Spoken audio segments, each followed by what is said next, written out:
work from home D&D. Yeah. Welcome back, folks, to Hunters of the Ninefold. Kaleb, please take it away to then throw back to me to read the recap. Welcome to Hunters of the Ninefold. Avery, please read the recap for yes, session 2. sir. Hunters of the Ninefold, session 2. The party awakens to a rapping on the front door. Someone's rapped the front door? Yes, someone has rapped the front door. I'm gonna be honest. I did not run this one through ChatGPT to make sure I spelled everything right. Well, you're getting my best shot. The party awakens to a rapping on the front door, and Seftra opens the door to find a raven in a vest holding a package from Cask Inc., which contains a magic shipping container with the party's belongings. After some time getting rooms set up and cleaning the house, they go check on the small bronze sphere they left charging overnight. After Arundel locates an on switch for the sphere, it powers on and reconfigures into a small gnomish automaton that introduces himself as Barnabot, benevolent autonomous residential nexus attendant and butler, operation type. After registering his new owners, Seth, Arundel, and Big Gick, he is set upon assisting to clear the... We have to include... yes, of course, that Big Gick was the name that came to Barnabot. And I will chastise Barnabot every time he does not refer to Gick as Big Gick. It's okay, guys, I promise. Wholly honest, I cannot wait until Barnabot introduces you guys to someone. Hell yeah. The masters of the house. Big Gick. Okay. After registering his new owners, he set upon assisting to clear the house, but the party finds him too weak to move furniture. After a few attempts, Barnabot's power runs out and he closes back up, needing additional power to operate. Arundel realizes maybe Seth's father is a tinker and could maybe retrofit him with a better power source, but for now, additional batteries would suffice. Shout out to the natural 2 with advantage I rolled on that. The party sets off to town. The party sets off to the town of Meridian in search of groceries and some power batteries for Barnabot. They hail a carriage at the cost of 1 gold and are off. During the trip, the carriage was beset by a group of elk, but they are sickly monstrosities. Suddenly, a passing party of hunters saves the day, making quick work of the elk. Seth engages their fighter, an elvish woman named Elray. Did I say that right? Yeah. Elray, along with their archer Volray and druid Karis. And after a little back and forth where Seth attempts to convince them that they are researchers and not hunters, the rescuing hunting party departs and the party continues to town. Something to town. Just skipping past that typo. Upon arriving to Meridian, the party splits and heads to the various shops, etc. Seth runs to the blacksmith, reconnecting with Crass Steel Delver, who, sorry, I don't know how to pronounce the full name. Crass Grami Steel Delver, who sharpens his greatsword, and he mentions that the hunter party has passed through. Curiously, when swinging his now sharpened sword, he hears faint whispers for a moment. Arundel gathers some groceries for the party and some Ennea friendly cloth bags. Gick looks for books on the Black Ichor or something that would help on the sealed door in the base. He doesn't find any helpful literature, but does imitate the teenage salesboy into getting 3 free healing potions. Quite the haul. As the party rejoins in the middle of the city, a priest from the church approaches you and beckons to meet the Reverend Cassian in the church. He leads you back to the church and to the rear. In the conversation, Seth reveals he had a vision the night before, but before he can expand, suddenly the symbol of the nonogram roars with light and sound, blinding and deafening everyone, and as it passes, a small note is left in the center of the symbol. First off, I'm never making fun of Avery again for mistyping recaps, because my man did me a real solid. If you were reading this, you'd think that was as well put together as it was. Okay, so before we get into it, I've been meaning to do this in session 1, but I didn't, so we're going to start it now. I'd like to give you guys a quote to think about at the top of every session. Nice. I'm not saying that they mean anything or they don't mean anything, just things to think about, just little life adages. For today, the quote is, "Memory is subjective, history is absolute." Anyway, so the party regains its senses as the light and sound fade from existence. And in the middle of the nonogram symbol, you see a small piece of paper sitting on the floor.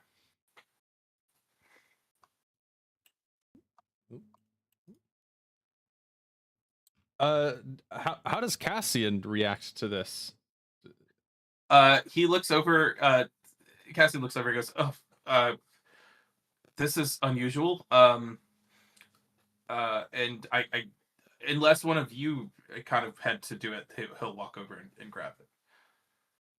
Seftra's looking around. He's very nervous about breaking any of the conventions of the church. He doesn't want to offend anyone, so he's just going to stand and wait for someone else to do something. So Cassian will walk over and he'll grab the piece of paper off the floor. And if you'll notice, I've updated the map to actually have a thing of the. I figured out how the replace image works in D&D or in Owlbear. It's great. Very nice. And he will grab the note, and his back is turned to you. But he turns back and goes, "We must. There's trouble in Synthor." And he yeah. Seftra steps up very quickly. Oh, I can solve trouble. As you approach, you see the note in his hand, and you can't see what it says, but you can see blood on it. Oh, is that a bad paper cut? No, it's I don't this, and he just hands it to you. Okay. Sort of very careful to not touch the bloody parts. He turns around and shows it to Arendelle and Gick. And I sent it in the Ninefold. In the Discord. Oh. Oh, mission missive. Help! I need somebody. So in your hand, all it is what you typically would see as a mission missive, but it is just covered in blood, and it looks like in blood scrawled has been help. Reverend, do you know where this came from? Like, does it have like a return address or anything on it? Yes. I don't know if I've ever told you this, but my brother is actually the Reverend in Synthor, and damn, I thought I had that shit locked. I didn't know you can see it. Cool. Sorry. Oh. No, it's fine. It's fine. You can put it back. You've seen it now. It doesn't fucking matter. Oh, nice. I was convinced I had that locked. That's so funny. He goes, no, my brother is in Synthor, and this, the only people who have ever sent me notes this way is him. So something must be awry. I hate to ask this of you, but could you go maybe just check on them? This is very unusual. I'll send for help from the church, but for now, you could just take the teleportation circle over there. Would that be all right? He looks very visibly panicked, but like he's trying to. You read my thoughts. I was going to ask if we could take the magic teleportation circle, but I happily accept anything that lets me use a teleportation circle. Oh, Where I should teleported to. Well, that was a fantastic question. Yeah, Avery, I meant to tell you you can play track 2. Okay, sorry. Yeah. Track 2. Yeah. Where's Synthor? I don't see it on the map, but I think I'm looking at an older map. Well, conveniently, guess what I've got? That's right, the Ennea map. It's directly south of directly Meridian. south. Okay. Yeah. So not too far.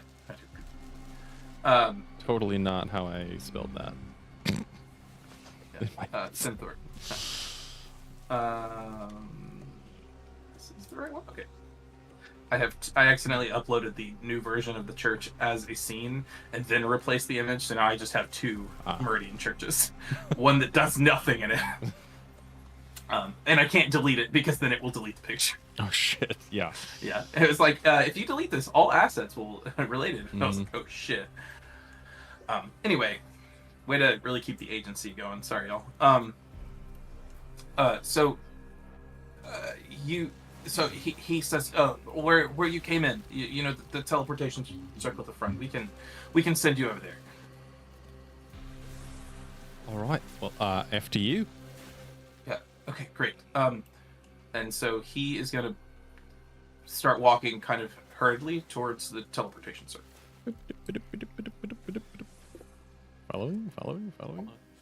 Cool. Where you lead, I will follow. As you Who's that guy? Yeah. So as you approach, you see this priest that's just kind of standing here. You would know him as one of the rotating priests that like can cast teleportation circle to send you where you need to go. So this is going to drop us off in the church in Synthor, right? Yes. Okay. This will drop you off basically in the same place, but in Synthor. Now, quick question: would you have known where your brother sent the missive from? Was it from a teleportation circle? Because like if we go through this thing and it's suddenly surrounded, I just want to be sure we're ready for a fight. I mean, I would assume that probably he sent it from the nonogram symbol where we found it. Okay, so we might that's have typically where I sent messages to him. Okay, Yes. okay. Yes. All right. Seth is still going to pull out his greatsword just in case. He's going to swing it one more time to see if it whistles again. Just out of curiosity. No, just normal. Okay. You just hear regular swipes. Sorry, thought I heard something. Was it directed at anyone? Avery, I'm gonna perfectly time a message to you.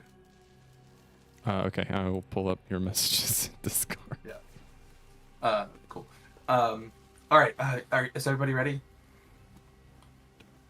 Ready? Ready. Yeah, Scepter's gonna step into the circle.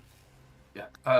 As this priest starts to chant, Cassian goes, "Oh, before you go, I don't know what's going on over there, but you may need these." And he pulls out of his cloak a couple potions of healing. Someone roll me a d4. D4? Yeah. 2. Cool. He hands you 3 potions of healing. Great. Nice. I'll add it to our party inventory. In total now? Oh, yeah, how many potions? So now we have 7. Now we have 7 total. Hell yeah. You do have 7 total. Yes, I have it in the party inventory. All right. So you start to see the teleportation circle is glowing more and more as this priest is chanting and getting ready. And Cassian says, "Just make sure everybody's okay. And then once you figure out what's going on, just have my brother send back a message, and then I'm gonna send help from the church." You got it, boss. Okay. Scepter's like getting amped up. So the teleportation circle just starts to form around you, and this blue arcane light starts to envelop you, and the world, I wouldn't say it fades to resistance, but it just starts to kind of grow into this blue hue, and then you lose kind of all sight of everything. And suddenly it starts to reverse, and you are left in. You appear in what looks like the exact same place. Oh, that was trippy. Give me a everybody give me a perception check. Right. Ooh, 22. 19. See, okay. 14. All right. So as the portal starts to fade back and you start to regain vision, you immediately notice it is silent. All you can hear is the crackling of fire in this place. You've left from this bustling church with chants, and in this place there's no sound other than these fire.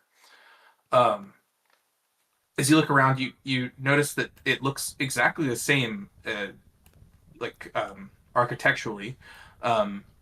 You've never been to another church in another city, but you can infer that it would make sense that the church would, the unified church would just build a bunch of copies of their churches. It makes it pretty easy to build. They can drop in the cities that they want. So you'd be immediately familiar with the space because you know that you've spent time in the church. But what you notice it isn't the same is in the silence, you see dead bodies everywhere. Oh, that's very not good. You see what looks like it was a very busy church, but everyone is laying on the ground motionless. With a 19? Mm-hmm. You start to hear, aside from the crackling of fire, some other sound. It almost sounds like a sloshing. It's just an unsettling sound of liquid somewhere in the space.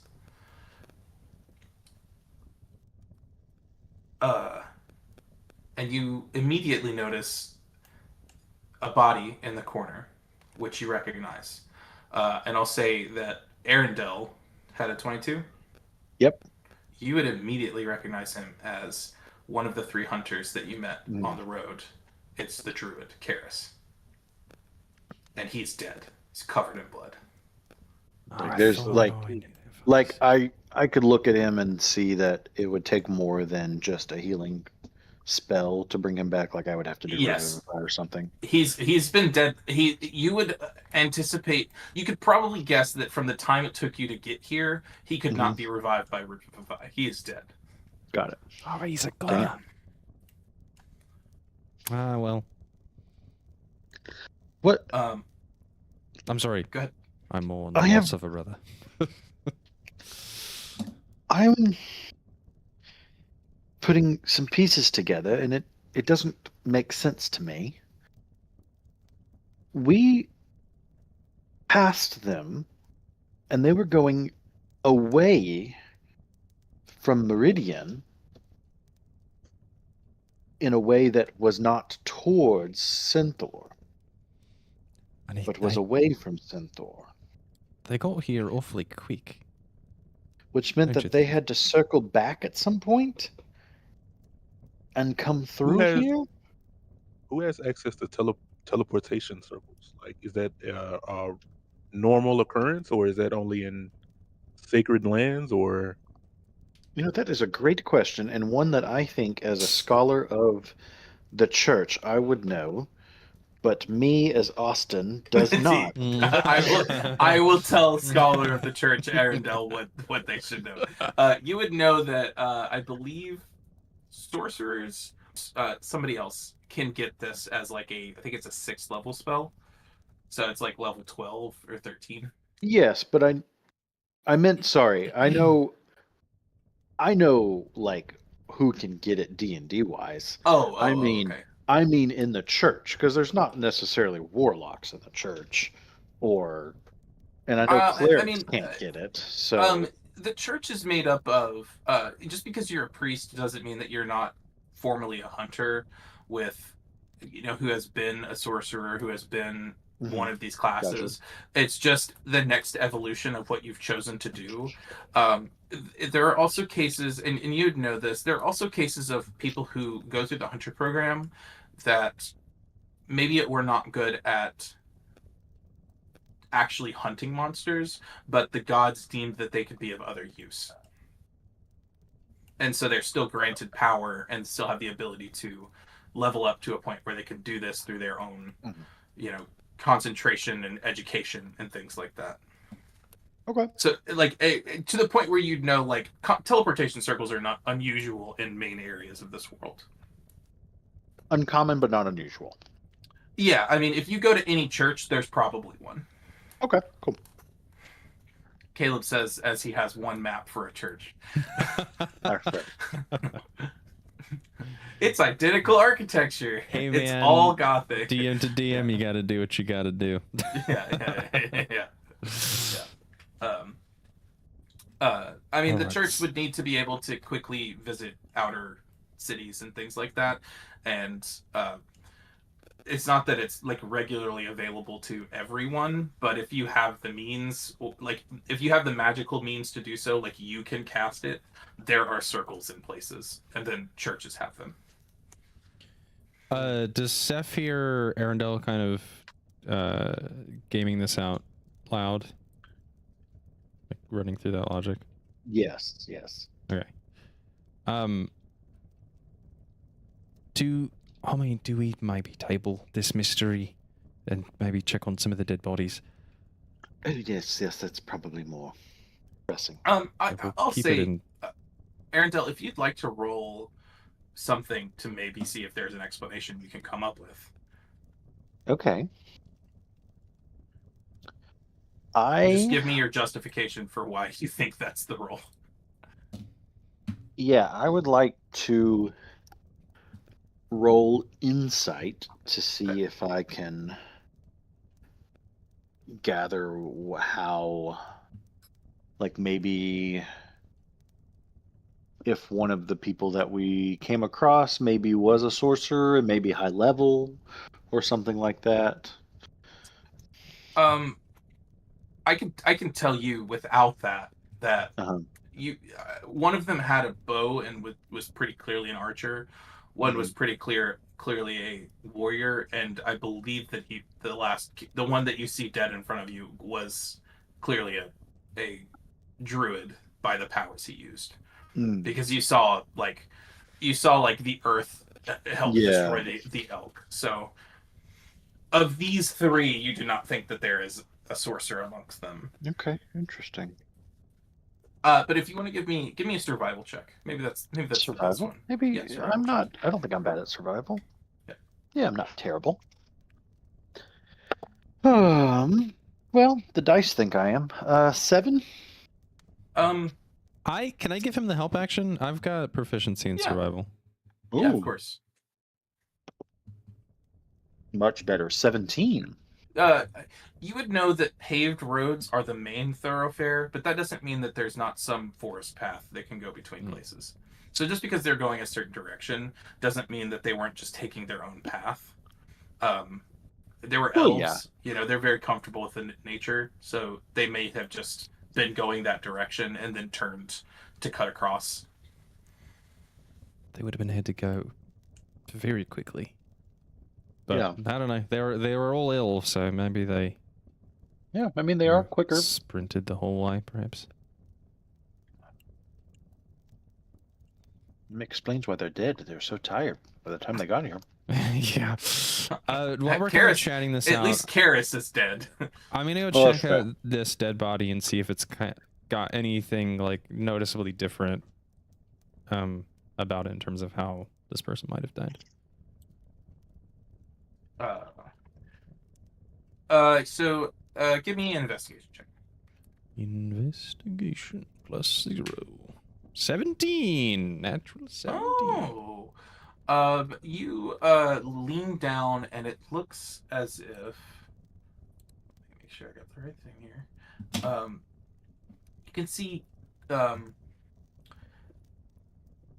there's no wounds per se. It's covered in blood. But there's no flesh wounds that you can find.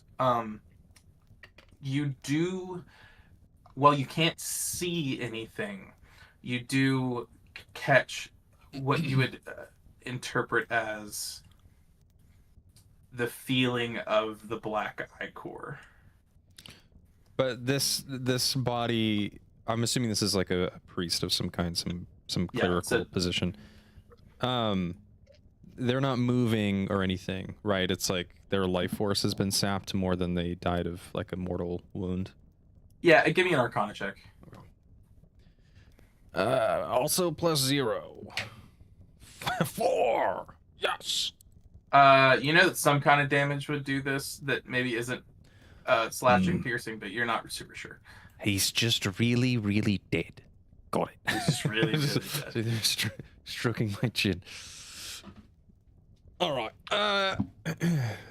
I guess I mean, I really want to loot these chests in here, but Seth quells that part of his brain.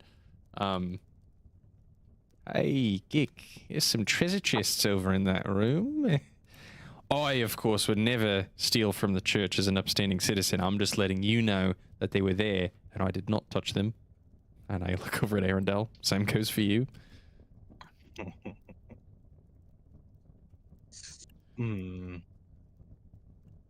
I'll let. Can Git go in there and check out the other thing? Yeah, if you'd like to. All I right. mean, there's more than one body in there too, so.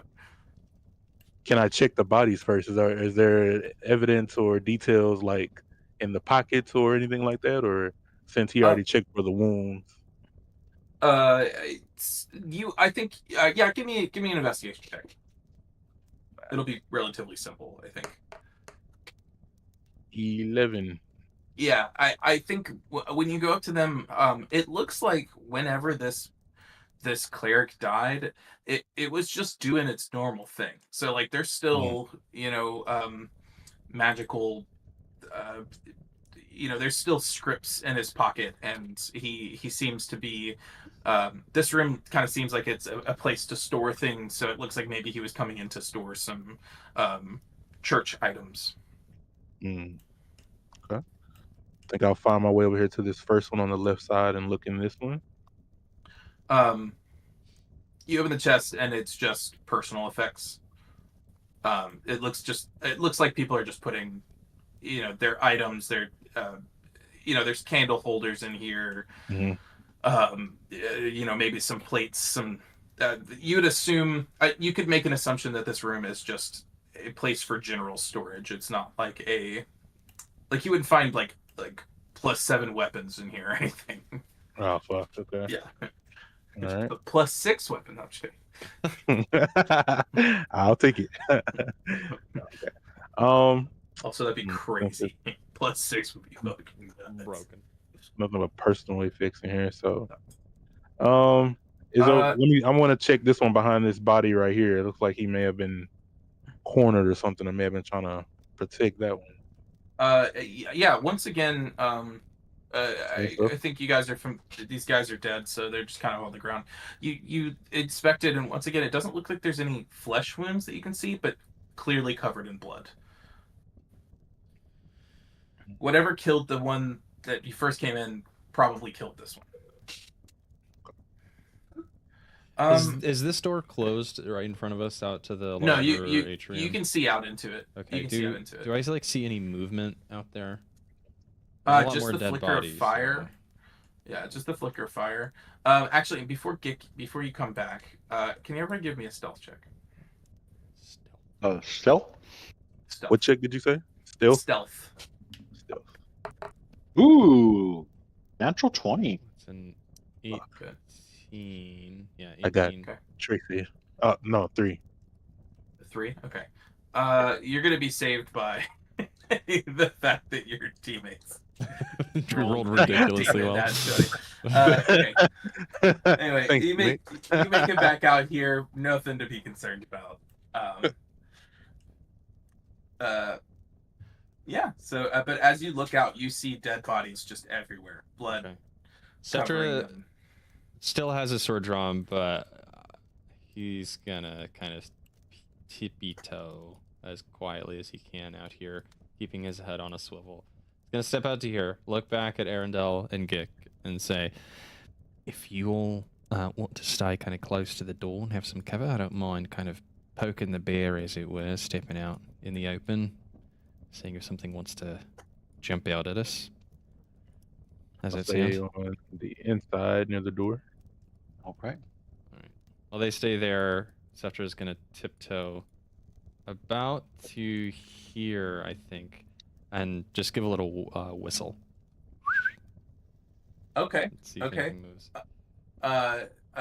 Everybody roll initiative. Oh shit. And if you'll switch to track 3. How did I know? So as you step as you'll step in this room and you start to and you whistle. Seth, right next to you, you see this black ichor start to seep from the cracks next to the dead body, and brilliant. It doesn't seem to form in the same way you've seen it form.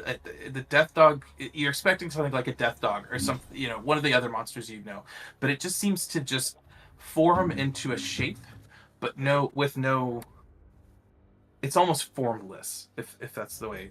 It's just a thick, black, formless, nondescript ooze. Yes, a non-Euclidean. A non-Euclidean. Yeah, mass, and you see this little inky monster appear. Shit, it's a non-you. We've learned about these. As you look around the room, they start appearing in front of all of these dead bodies. Look, he wasn't kidding. Right. Shit, fucking Gick. I had a vision of the number 13 before we talked to Cassian. Gick, as you look down, there is one of these forming right at your feet. Shit. Oh, fucking course it is. Like I said, everybody roll initiative. All right. Seth rolled a 7. Arendelle rolled a 14. Gick rolled a 6. Oh God. I have really bad news for you guys.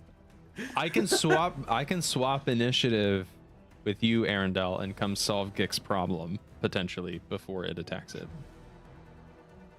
But I don't know if you want to go later in initiative than me.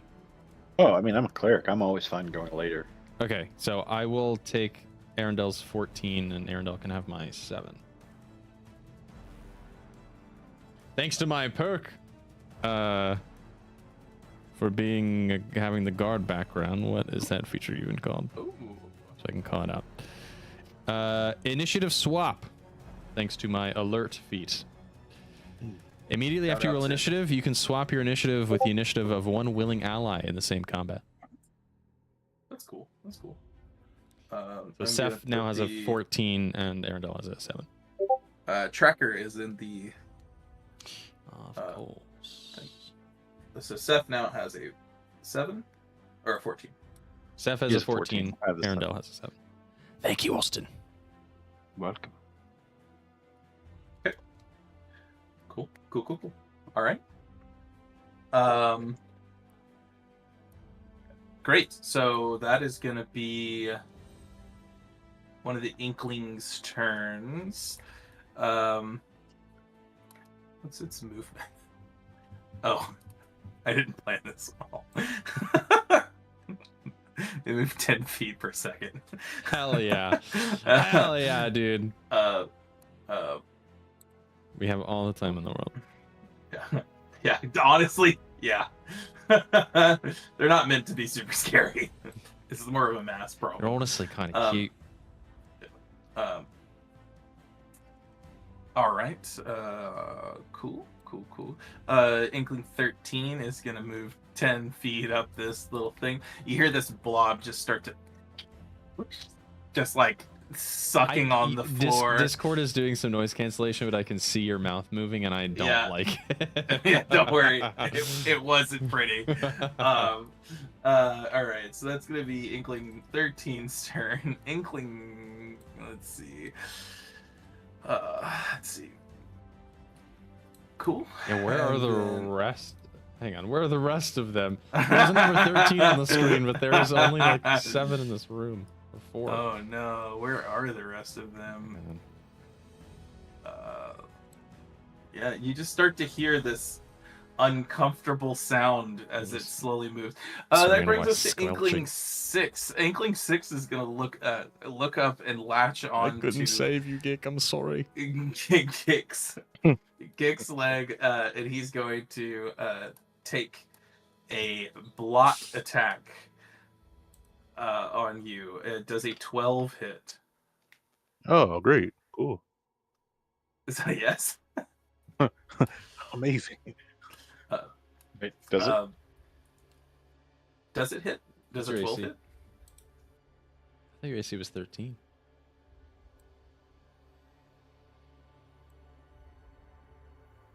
Corinthian, does a 12 hit? No, a 12 is his armor class. I see. I'm sorry.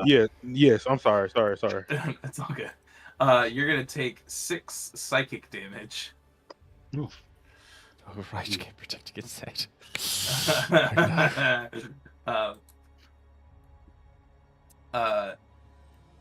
This space is for you all mechanically is going to be dim lighting because we're just in a torchlit church. Okay. So as a bonus action, Oh no. it's going to take the hide action. And it disappears into the floor. Goodness. All right. So my passive perception is 15. Do I see him? Let's see. You do see him. He is gonna move he's gonna move backwards, but you do see him move backwards. Okay. I don't know exactly where he is, but I know that he's kind of because he's too far away for me to see him now. But I did see him move. Got it. Yes, correct. You saw him start to move as he sunk into the floor. So I'll leave him revealed. Cool. Find where all my monsters are. Sorry. All right. That's gonna be number 11's turn. Number 11 is gonna move 5, 10, and is gonna take a. He's gonna use his once a day ink spray. Can you make me a Constitution 12 save? Sure. I'm not raging yet, but I still have a +4 to that. It's a 19. All right. Well, that's gonna be that. He's gonna take the hide action, sink into the floor. Nope, that's I hid you. I'm sinking into the floor. You've hidden. He's gonna take the hide action, sink into the floor, and go somewhere. All right. That is gonna be Scepter's turn. Okay. My passive perception is 13. So. Damn, you see him move too. I guess that actually means you get a attack because you're the one who's engaged with him. Yeah, if he moved on not my turn, I'm gonna use my reaction, and then it will be my turn, so I can. Okay. Yeah, I have my great sword out, so let's see. I haven't ranged yet, so this will just be with the stat +5. It's a 12 to hit. Not great. That hits. Nice. Okay, great sword. Oh no, I'm sorry. That does not hit. Oh. I'm so sorry. Okay, I can still use graze. If I miss the creature, I can deal damage equal to my strength modifier, which is 3. Okay. So I can deal 3 slashing damage. Okay. Oh, that's the weapon masteries are such a good addition. Cool. Now it's Scepter's turn. Okay, so did he still move away? Yes. So he's here. Okay, so the real question is, number 6 moved that way. I could maybe kill one, so I'm gonna step delicately over this dead body, straddle this dead body. I'm gonna take a swing at. I'm gonna use my bonus action to go into a rage. Number 1. Okay. Let me activate my rage. I did reinstall them, so I don't know if you reloaded, but I redid the conditions. Oh, I haven't reloaded. I'm just gonna use a token for now. So I'm gonna take swing with my great sword on number 6. It's another 7, so it's a fucking 12 to hit again. I'm gonna activate my graze. Then I'm gonna do another 3 slashing damage on number 6 or 11. Using my 6. Okay. Great. That didn't kill him. 3 damage didn't kill him? Oh, I'm sorry. Well, it sounded like 3 was quite a bit of their health, but I guess not. Oh, okay. I also forgot I need to pick a volatile serum when I go into a rage. So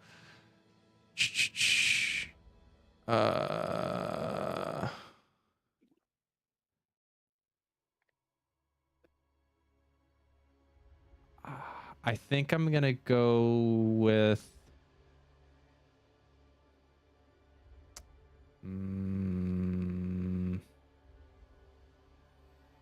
I think I'm gonna go with monstrosity. So you see all the armatures on Seftra start to expand, and his arms get significantly longer, and he gets taller as the armatures start to like work overtime to keep up with his new large form. So my reach increases by 5 feet, and when I miss with an attack roll, I can add my rage damage bonus to the total, potentially causing it to hit.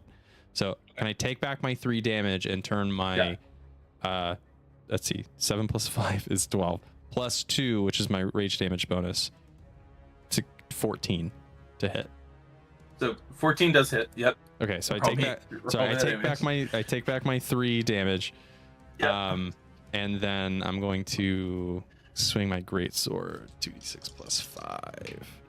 That's 14 slashing damage. Okay. He's looking pretty fucked up. Okay. And that will end my turn. The ichor you start to see dripping on your sword as if it's like a deep gash of blood. It's a little thicker than blood, I guess. All right, that's gonna be another Inkling's turn that you can't see. Joy.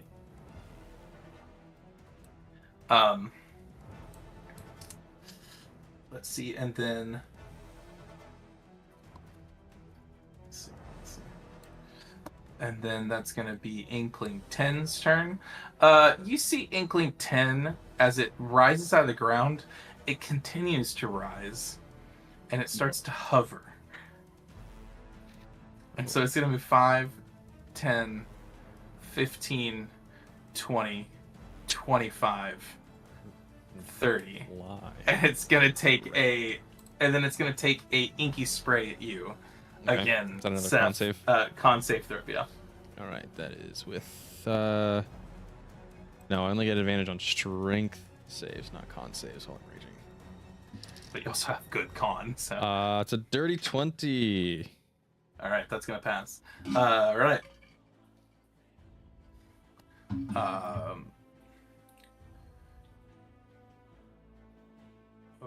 Okay, that's right. Whoops. That's gonna be another Inkling's turn. 5, 10, 15, 20, 25. Did y'all close the door behind you, or did y'all just? It was an open door. This may be the way I should have described it. So if you can say you didn't. All the doors we saw were. I didn't realize there was the possibility for them to be closed. I mean, I know that like on the map they're doorways, but it didn't occur to me that they might have been. That's totally fine. Also, I forgot my size becomes large, so I literally expand by this much. So that's right. I forgot you're huge. Gick and Arundel, you hear this slick behind you, and as you turn around, you see 4 more of these. Dear God. Sorry, 5 more of these. Oh, that's where they are. Approaching from behind you. Arundel, give me a Constitution saving throw as Inkling 3 is going to ink spray you. 7. That is going to fail. You're blinded until the end of this Inkling's next turn.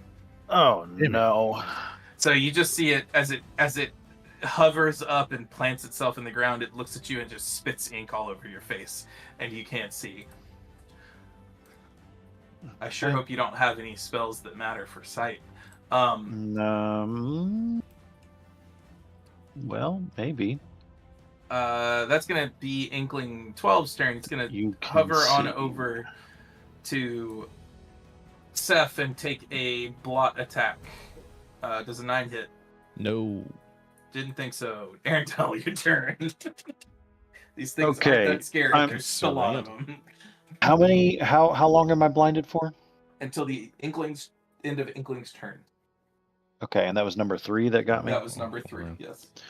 Well, may we see the Inklings on the initiative tracker that we've seen? Oh yes, let me do that. Okay, we've seen. I think the only one here. Okay.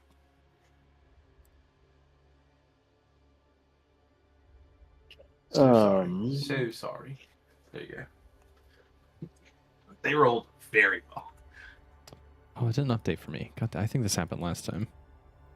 Do I need to resend the link, or can you just click the same one? I'm going to reuse the link and see if that worked. Creature that you can No, see. it's still not showing.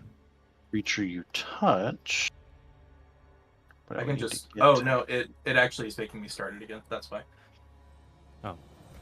Oh, you know what? I think if I go to another tab within the DM screen, because I've got a 1 tab and a 2 tab, because I can see y'all's character sheets, it stops the server. So I'll keep that in mind. Ah, I see. Yeah, I just always had that as like a standalone thing. And had other stuff on tabs. But okay, I mean, it's not a huge deal. Yeah. Anyway. Okay, so I'm blinded, but it didn't do any damage on me, correct? Correct. No damage. Great. Okay. Well, I was gonna do some fun cleric stuff and help my friend Seth out, but I don't think I can do that because I can't see. So I'm gonna reach out while I'm blinded towards number 3, and if I can touch him, I need him to make a Constitution saving throw, which I believe I can. Avery, I need you to rule on, because I don't know how touching works when you're blind. I just do it. Because I knew where he was, and I'm just like, I mean, especially if it requires a save, I would just say you are able to touch something that's next to you. Assuming it didn't move, yeah. you know where it came attack- from, obviously. My You would have attack looked at rolls are at disadvantage, Yeah, but that's it's fair, not a that's roll fair. for me. Yeah. Okay, yeah, go ahead. Yes, so I need number 3 to make a Constitution saving throw. Constitution saving throw. Got it. If I can fine. That's gonna be a 12. It fails. Oh shit. It will take 10 necrotic damage Ooh, necrotic damage. as I cast Inflict Wounds. Nice. Okay. That's gonna hurt it pretty bad. It's still up, but you Right. see the ichor starting to drip off and absorbing into concrete. Well, that's my action. Bonus actions, I can only do Healing Word, but that requires me to see somebody, and also I've already used kinda done. a spell slot. You're speaking. So I am speaking, but it is a creature of your choice that you can see within range. So I think mass healing word you don't have to be able to see. Just any creatures in. Or no, range, that's kinda mass deal. cure wounds, right? I don't know. Maybe I'm combining spells. Anyway. I'm gonna stay put here because I kind of like the fact that Gick and I are blocking the door, even though it does mean we're going to be taking fire from potentially 5 of these little guys. It does mean that Seth won't be surrounded by 13 little guys. Yeah, that's fair. Yeah. That's So that's my turn. Thank you for your sacrifice. fair. That's fair. Gick, that's you, buddy. All right, so Geek has had enough of this. I'm going to use my old Shadow Blade here, since we're in a dimly lit room. Oh shit! All right, describe your Shadow Blade for me. I'm not gonna lie to you, my dog. I honestly forgot what we talked about. I don't care. Describe Shadow Blade, and we'll go with it. I don't give a fuck. Like the actual description of it from the. No. Just make up a description. How does your Shadow Blade speak to you, and how does it work? Oh, okay. How do you imagine it, man? All right, so when I pull out my Shadow Blade, it glows blue and red together. Okay. Sure. It's extremely hot. Okay.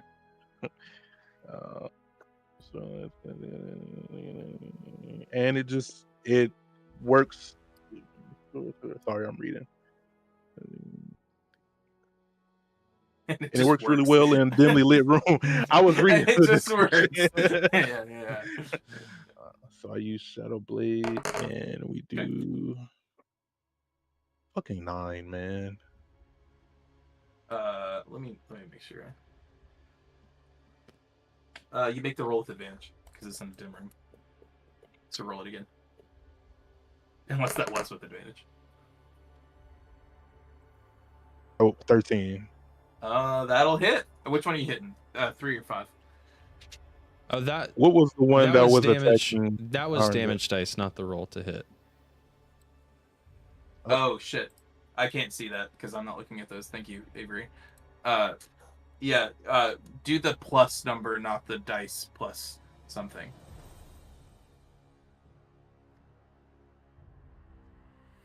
So the left column next to your. Yeah, it'll be like +5 maybe. Is Shadowblade an attack roll spell? Let me pull up. It's a spell. It's I think it says make a melee attack though. That's like you're altering an actual attack with like a dagger or something. Like I think you just attack with the dagger and then cast Shadowblade and then it does this thing. Yeah, let me pull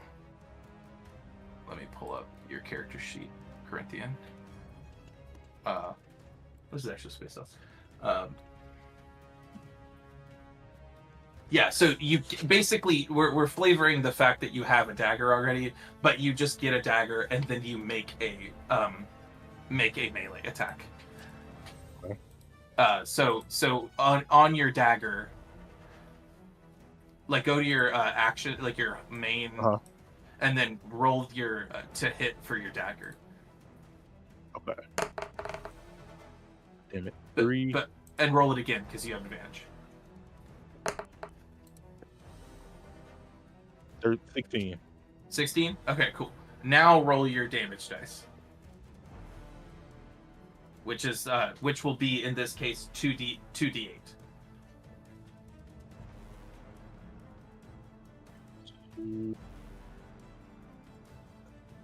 On the dagger?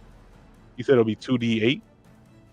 Yeah, so now you click the 2d8 on the Shadow Blade spell. Yeah, to do this, you'll probably for this one case, you kind of have to do this in 2 separate parts. First, you do the 2 hit, and then you do the damage from the spell. So you can go back to the spell and press the damage. You just have to attack with a. Like, so I rolled a 10. Okay, so you do 10 damage. What kind of damage is it? What'd you say again? What kind of damage is it? Click on the spell, and it'll tell you what kind of damage it is. So where it says melee 2d8. weapon. Right, but where it says 2d8 damage... You've got to hover over the 2d8, and then there's like a little guy with some stuff coming off his head. You got to hover over it. Not the most intuitive. Damage. Yeah, sorry. 2d8 damage, melee weapon attack.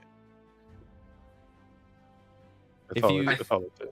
Hover your mouse over the little guy's head, and it'll give you like a little cool tip. Psychic? Psychic. Yes. Okay. Yes. So you pull your which one are you attacking? Dagger. Oh no. Which? Sorry, we've asked a lot of questions here. Which inkling are you attacking? Oh, sorry. Oh, which one was attacking Arndal? 3 is the one who made him blind. Let's go for 3. Okay, so you take out your dagger and you swipe it down, and as you swipe it through this ink, it seems to pass through harmlessly. And roll me an Arcana check. Okay. Kaleb, you jerk. 23. It wasn't intentional. These inklings are immune to psychic damage. God damn. I'm so sorry, Corinthian. I genuinely like to know that I didn't think you were going to use the dagger this game, or at least this session. So it's like, it's Eldritch Blasted. It's fine. It said it worked well in dimly lit rooms. I was like, why not? You know? You called that out specifically. It made me think. I was like, oh, he wants Corinthian to use the dagger so he can roll. I thought you were throwing me an alley-oop, Kaleb. What the fuck, man? I forgot that worked. I actually, I gotta point out that the part about the dimly lit room is the last line of the spell, which we know I've never fucking read. Never read the last line of the spell, famously. It's dim specifically because I wanted my monsters to be able to stealth in the shadows. I'm so sorry. I'm so sorry. thought you would throw me an alley, man. Yeah. I'm so sorry, dog. Top 10 anime betrayals right here. Christian, as you, as you swipe this dagger through, and it does no damage. You hear in your head, "Hey, honey, how's everything going? How's the new move-in?" I tell her this is definitely not the time or the place for this. Well, what's going on? End call. All right. I'm so sorry, Gabe. Do you want to use your movement or your bonus action? Movement. Okay, so you're gonna move away from the door. No, I'm sorry. Bonus action. What are you gonna do with The Shadow Blade was a bonus action, I think. Oh, sorry. Yeah. So you. Shit. Okay. And I. Well, Right, and the then the rules action police is. here. Yeah, And the action and then is the the- action was the okay. The taking the attack. Yeah. So I just read Sorry. the spell while we, were. Yeah. Okay. Okay, so there's nothing else you can do aside from move, which I'm Okay. assuming you don't want to do. Okay. I'm not gonna leave arm down. Cool. That's gonna be the next Inkling's turn. It's gonna 5, 10, 15, 20, 25, 30. You see one more Inkling appear from the room with the dead bodies. Oh. Alright, that's gonna take us back to the top of the order. Inkling 8 is gonna approach the door, and you're gonna see it slip through in between you two and pass you. They're small. Because they're small creatures. But it is gonna reach outside your range of both of you. So if you'd like to take an opportunity attack, you're both more than welcome to. Well, I guess, do blind creatures get opportunity attacks? I you can, have but to- it's a disadvantage. I thought it's a creature you can see leaves your reach. I believe is how Oh, that's worded. opportunity attack is, hold on. When a creature that you can see leaves your reach using its action. Damn it. Well, Gik can. Gik, do you want to make a opportunity attack? You can just use the dagger regularly. It doesn't. Use have it. to Okay, be yeah, I'll shadow use it. plate. I'll use Wait. Yeah. Can I use my Eldritch Blast? You know what? Or does it have to be a dagger hit? I'll let you, since we don't. No, that's a spell, right? That's Yeah, actually it's got to be a Eldritch melee Blast? attack of some kind. Never mind. Okay. Yeah. So you can use your dagger, or you can pull out your sickle, but I wouldn't do that because Let's go for the it's dagger. garbage. Yeah. Okay. Let's go for Roll the me, dagger. roll me the 2 hit and then the damage. All right, we got a we got a 5 on the hit, and for damage, Well, 5 misses, so don't worry about the damage. damn it. Okay. Inkling 8 is gonna walk over to Seth and he's gonna take a blot attack. Does a 20, nat 20. Shit, I'm so sorry. Damn. What do we decide? Full damage plus dice? I mean, at this point, I just roll. I like rolling more dice, so That's I fair, would that's rather it just be the 2 dice rolls plus the. Okay, The that's bonus. fine. Mind me. I just couldn't remember what we were doing. That's okay. I know it's my game. I should know. That's gonna be 6 damage. 6 psychic damage. Okay, so full. All right. That's gonna be Blot's number 13's turn. I think this is 13. No, that's 10. I wish I could just tornado. He's gonna float on up, and he's gonna attack. Dude, that would be really cool. And he's gonna attack you. Seth does a. You're never gonna fucking believe this. Is that another crit? It's another crit. It's Bastard. fine. It's fine. They do 2d4 plus 3. It's not that bad. 9 psychic damage. Ooh boy, I lied. That That's was not that, fun. that Yeah, was that's not as- that was not That fun. is not as fun. Okay. That's gonna be number 5's turn. Hell. It's gonna be number 9's turn, which is So, that's gonna be number 6's turn. Because I don't know where 9 is. Okay, I don't know where 9 9's is. in the room with us. Bottom right. Oh, okay, that's okay. So that's gonna be he's gonna slip between you both, and he's gonna get in front of Gick, and he's gonna take an attack. I need to add him back because I definitely just deleted him. That's gonna be a 8 to hit. I'm assuming that doesn't hit Gick. Gick, I don't know. Yeah. All right. No. Okay. Let me add him back real quick. Let's see. Cool. Then that's gonna be actually Inkling 6 turn. He's gonna take an attack on Seftra. Does an 18 hit? Yeah, it does. That's 6 psychic damage. Oh god. That's gonna be 11's turn. It's gonna try to blind you. Roll me a con save. Nat 20. All right, something's going my way. All right, that's gonna be a save. Seftra, that's your turn. Okay. So 6 is hurt. Everyone else within my reach is still. 11 is a little hurt. Okay, I'm gonna take an attack roll on 11. I cannot risk. Actually, sorry. I am going to use my bonus action to change my rage to ferocity. So Seftra returns back to his normal size. And with this, you see he goes back to normal size and he turns this reddish hue. All right, now I'm really angry. Okay, so I'm gonna roll to hit 11. Oh my fuck, dude. Kaleb. Okay, that misses. I don't imagine an 8 is gonna hit. No, that doesn't hit. Sorry. Okay. At the very fuck, I'm gonna fucking die because that is at least 3 damage on 11 because I can use graze with my greatsword having missed.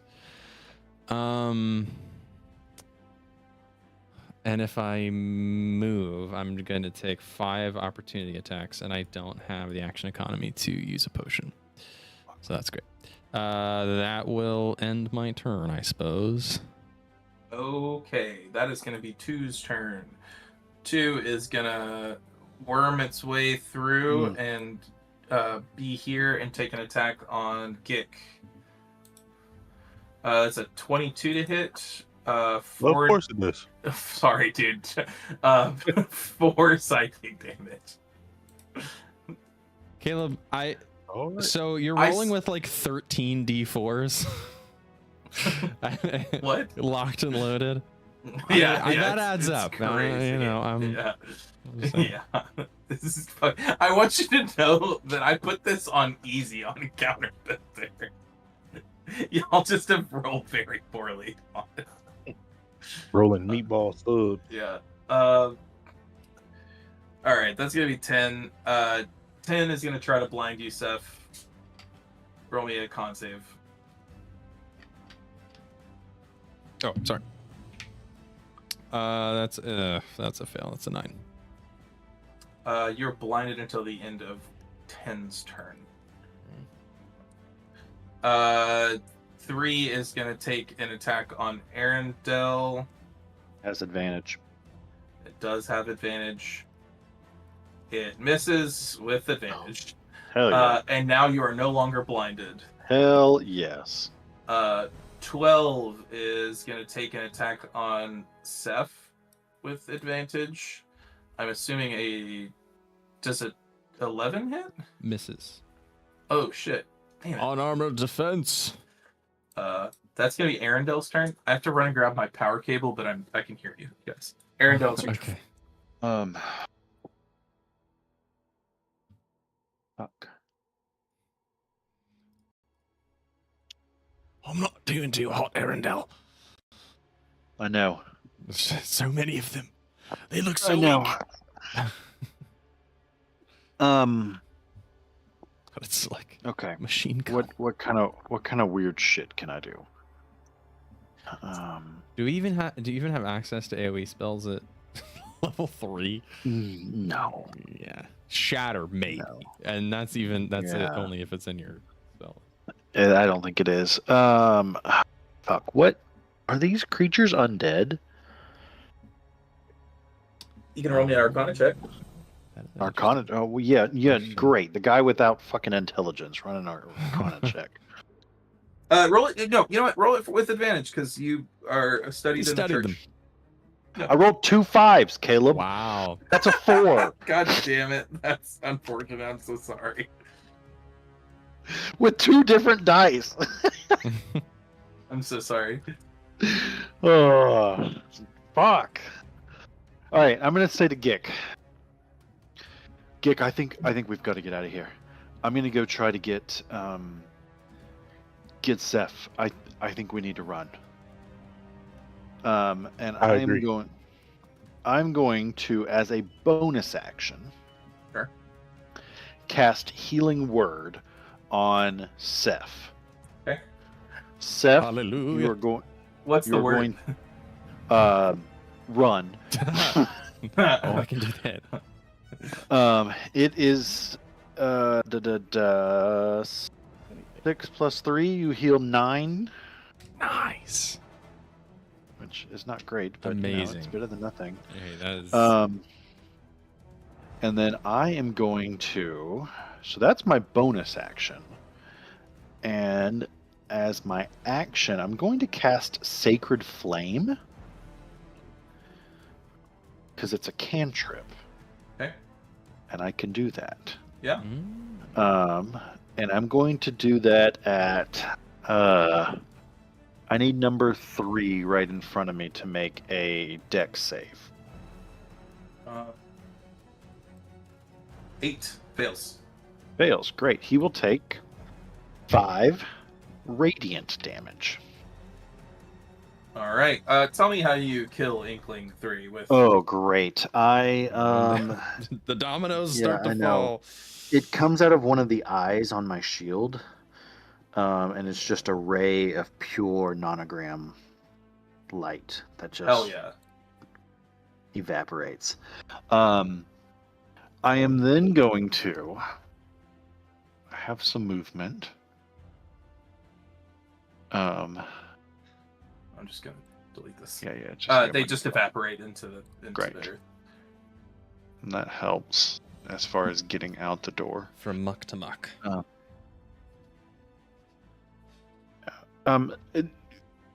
Caleb as DM, since they can move between us, Mhm. does that mean that if Seth wanted to say, I'm getting the fuck out of here, he could run them over as he walks through? Like, he wouldn't have to go around them. He could just go straight through. I think that's fair. Okay, great.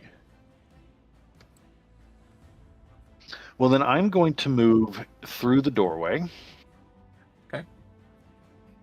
I will take an opportunity attack on number 5. Not much I can do about that. Okay. Opportunity I attack. assume he wants to.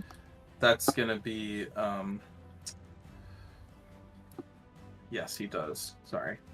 That's gonna be 9 psychic damage. He rolled a nat 20.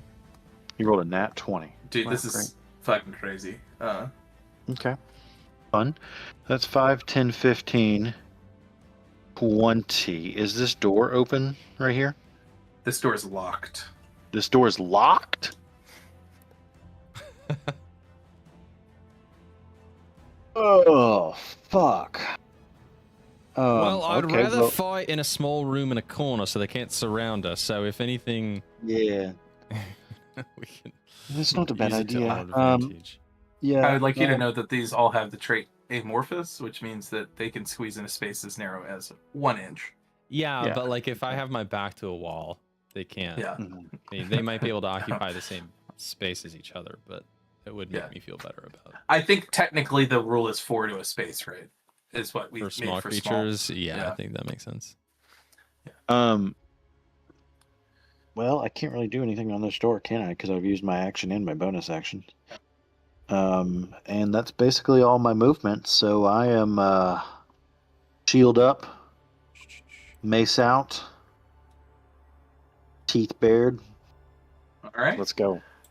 Gick, a piece of DM advice about using your spells at disadvantage. It's only the things that are attacking you within 5 feet. If you wanted to aim at something farther than 5 feet away, you could still use your Eldritch Blast. Can you say that first part again? The disadvantaged spell is only for things you're attacking within 5 feet. No, so, like, if there is a creature within 5 feet of you, it doesn't matter if it's what you're attacking or not. Damn, What? never mind. I tried to save you. What, really? Yeah. Oh my god, I never knew that. I thought it was just the creature I was attacking. Nope. Damn.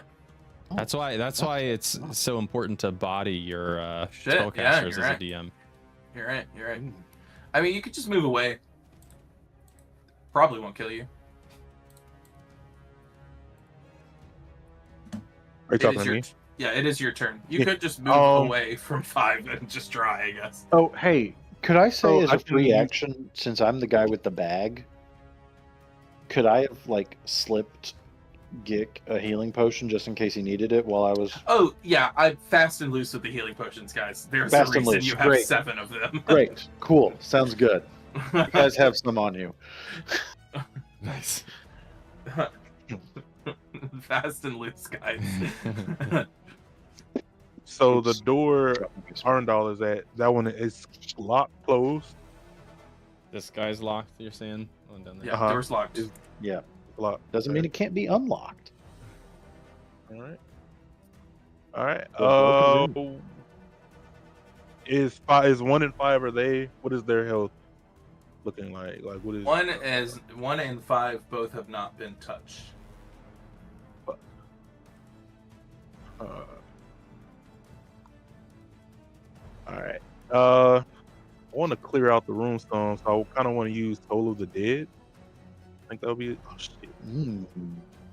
Well, that is a saving throw, so that wouldn't be an advantage or disadvantage or anything.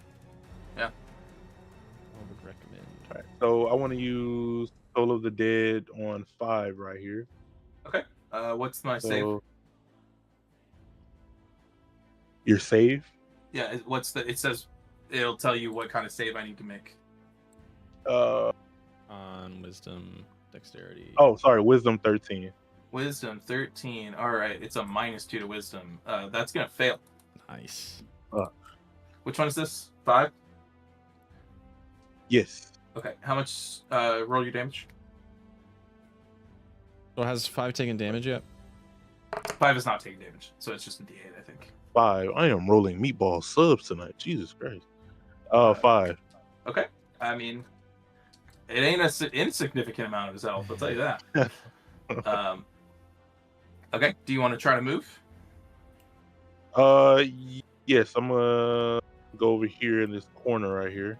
Okay. 5 is gonna take a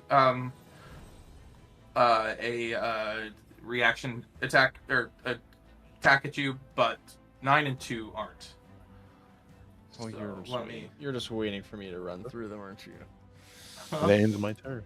I'm assuming a 21 hits.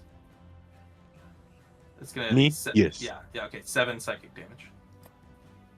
You said 7? 7. All right. Whew. Okay. All right. That is gonna be number 1. As you're running out, Gick, give me a perception check. Here we go. Everything froze. Can y'all hear me? Yeah. Cool. That was weird. The music stopped and then Avery froze. 8. Sorry, my internet might have dropped out for a second. I'll say only with an 8. You noticed that. No, it was 9 and 2 didn't it was a attack 20. you.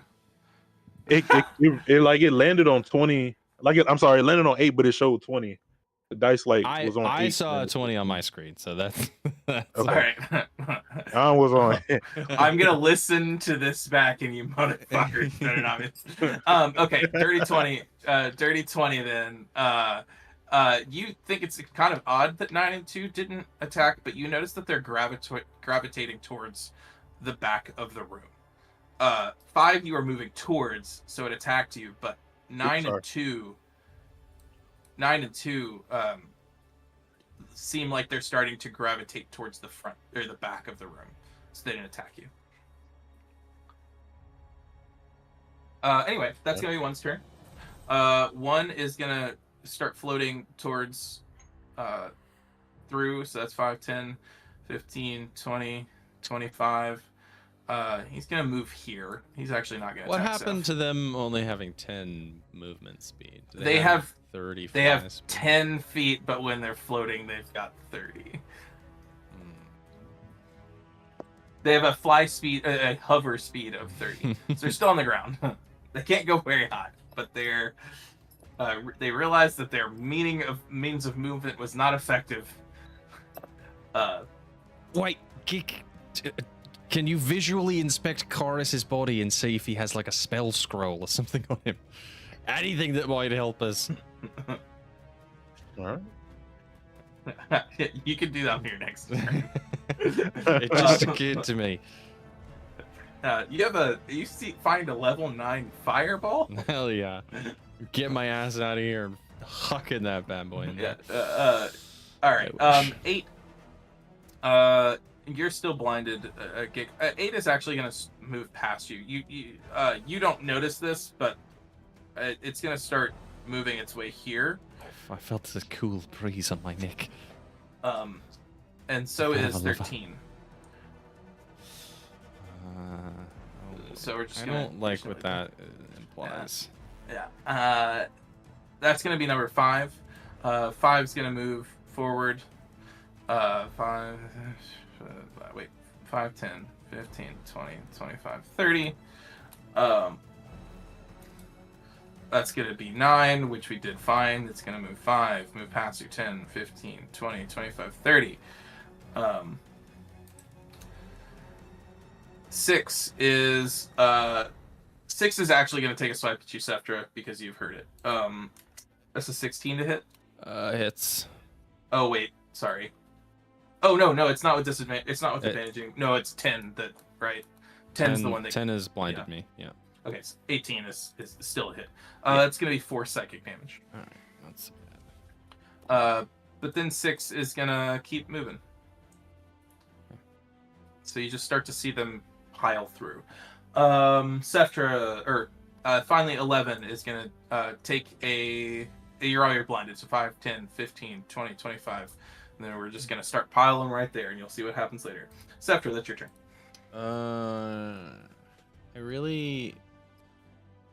I have 2 minds because I want to try and kill as many of these as possible, but I am also blinded. But I could attack recklessly. Arendelle, you can see in here. I'm blind. What the hell's going on in here? Swing recklessly away from my voice. Got it. So I guess I'm swinging on 10 recklessly, so it would be with advantage. Sorry, with flat. So flat, yeah. Yeah. On number 10. Please don't fail me. Okay. 14. 14 hits. Okay. Oh, nice. That will be 6 plus 5 is 11 slashing damage. Ooh, that's pretty fucking good. All right, he's hurting pretty bad. I'm gonna activate, because I hit a creature, I'm gonna activate my cleave mastery with the raged version that I'm in. So I'm gonna make another attack with my greatsword. Okay. That's a 24 to hit. That sure fucking So hits. this is 2d6 just without the plus 5. It's 3 slashing damage. Oh, you Oh no, 3. Sorry, still up. Shit. Okay. Barely holding on, but it's still up. All right. It literally would have been better that I missed and then used my Grace Mastery. Anyway, with that said, I'm going to use my bonus action to change my rage type yet again, and I'm going to go into reconstruction mode. You see he goes from this red to the soft blue. Seftra does, and he is going to run towards Arendelle's voice, ignoring number 2. It can do whatever it wants. I'm going to run into this room. So 10 is going to take a opportunity attack. Okay. With an 18 hit. Yes. 6 damage. All right. 2 is going to make an opportunity attack. And It's 13 hit. Misses. All right, then 2 doesn't do shit to you. Okay. Arundel. Sorry, Sevtra says to Arundel, I don't need healing. I can handle myself. For the next minute. So don't waste that on me. Okay, and that will end my turn. Great. That's going to be 2's turn. You see 2 start to move to this door. 5, 10, 15, 20, 25, 30. And then 10's turn. You almost killed it, but it didn't happen. 5, 10, 15, and then we're going to stack him in here. We're gonna fucking form into a fucking... 3's dead. Good job, 12. 12 is going to move into this door and pass through the door. All of these have passed through the door, and you can't see it anymore. I'm just giving you the... Yeah. And then finally, 12 is already at the door, so that's fine. Arundel, that's your turn. Did 10 go? I'm not blinded anymore. Yeah, 10 is... Yeah, you're no longer blinded. Still raging. Looking at this door, would it be easier to break it down or pick the lock? Give me a investigation check. Investigation, great. Things I suck at. Or Arcana. 12. I'll take sorry. Arcana too. Well, I'm equally bad at both of those. 17. Okay. 17, great. You go to inspect the door. When you try to turn the door handle, the door handle turns itself, but when you pull on it, it's like something is forcefully keeping it shut. With a 17, you look through the keyhole, and there's an inky ichor holding this door shut. Oh my god.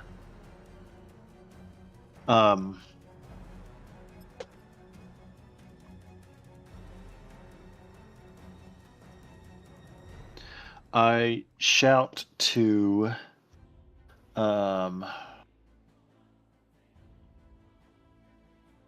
Seth and Gick, and I say, guys, there's something on the other side holding this shut. I think we're all going to have to pull, especially Seth, because I'm not very strong. I can handle the door. Oh, I'm actually not half bad on strength. Sorry, I forgot. I'm normally not a very strong character. Anyways, I'm going to I'm gonna take my mace. Can I do a pull and hit it as a mace, or just no? I should probably just pull. I'm gonna try to pull as hard as I can on this door. I'm not gonna let you roll for it. You try, and it does not budge. It's not budging. Okay. Not budging at all.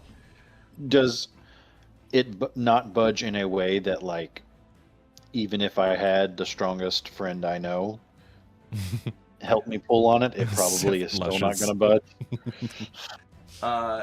Give me an insight check. 10.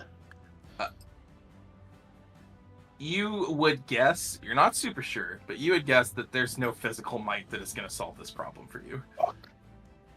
And that's if the problem can be solved. Yeah.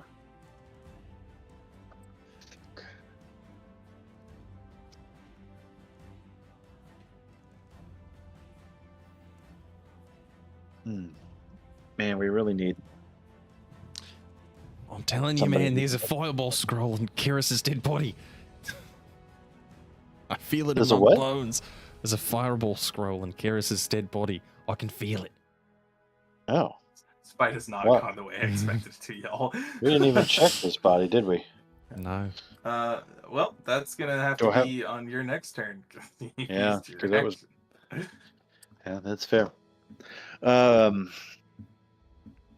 you're right. All right, cool. Okay, any movement?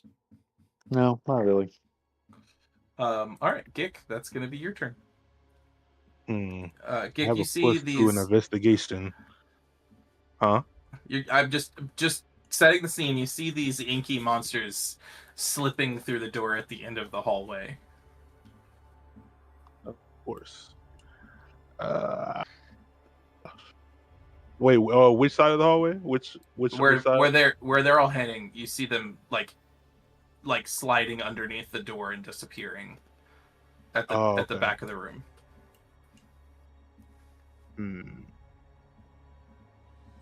Can I blast this? Can I attempt to blast this front door right here, or is the goo? I think the door is not opening. You No matter what we can before you waste an action. Not saying that it's a waste, but in case, give me an Arcana check.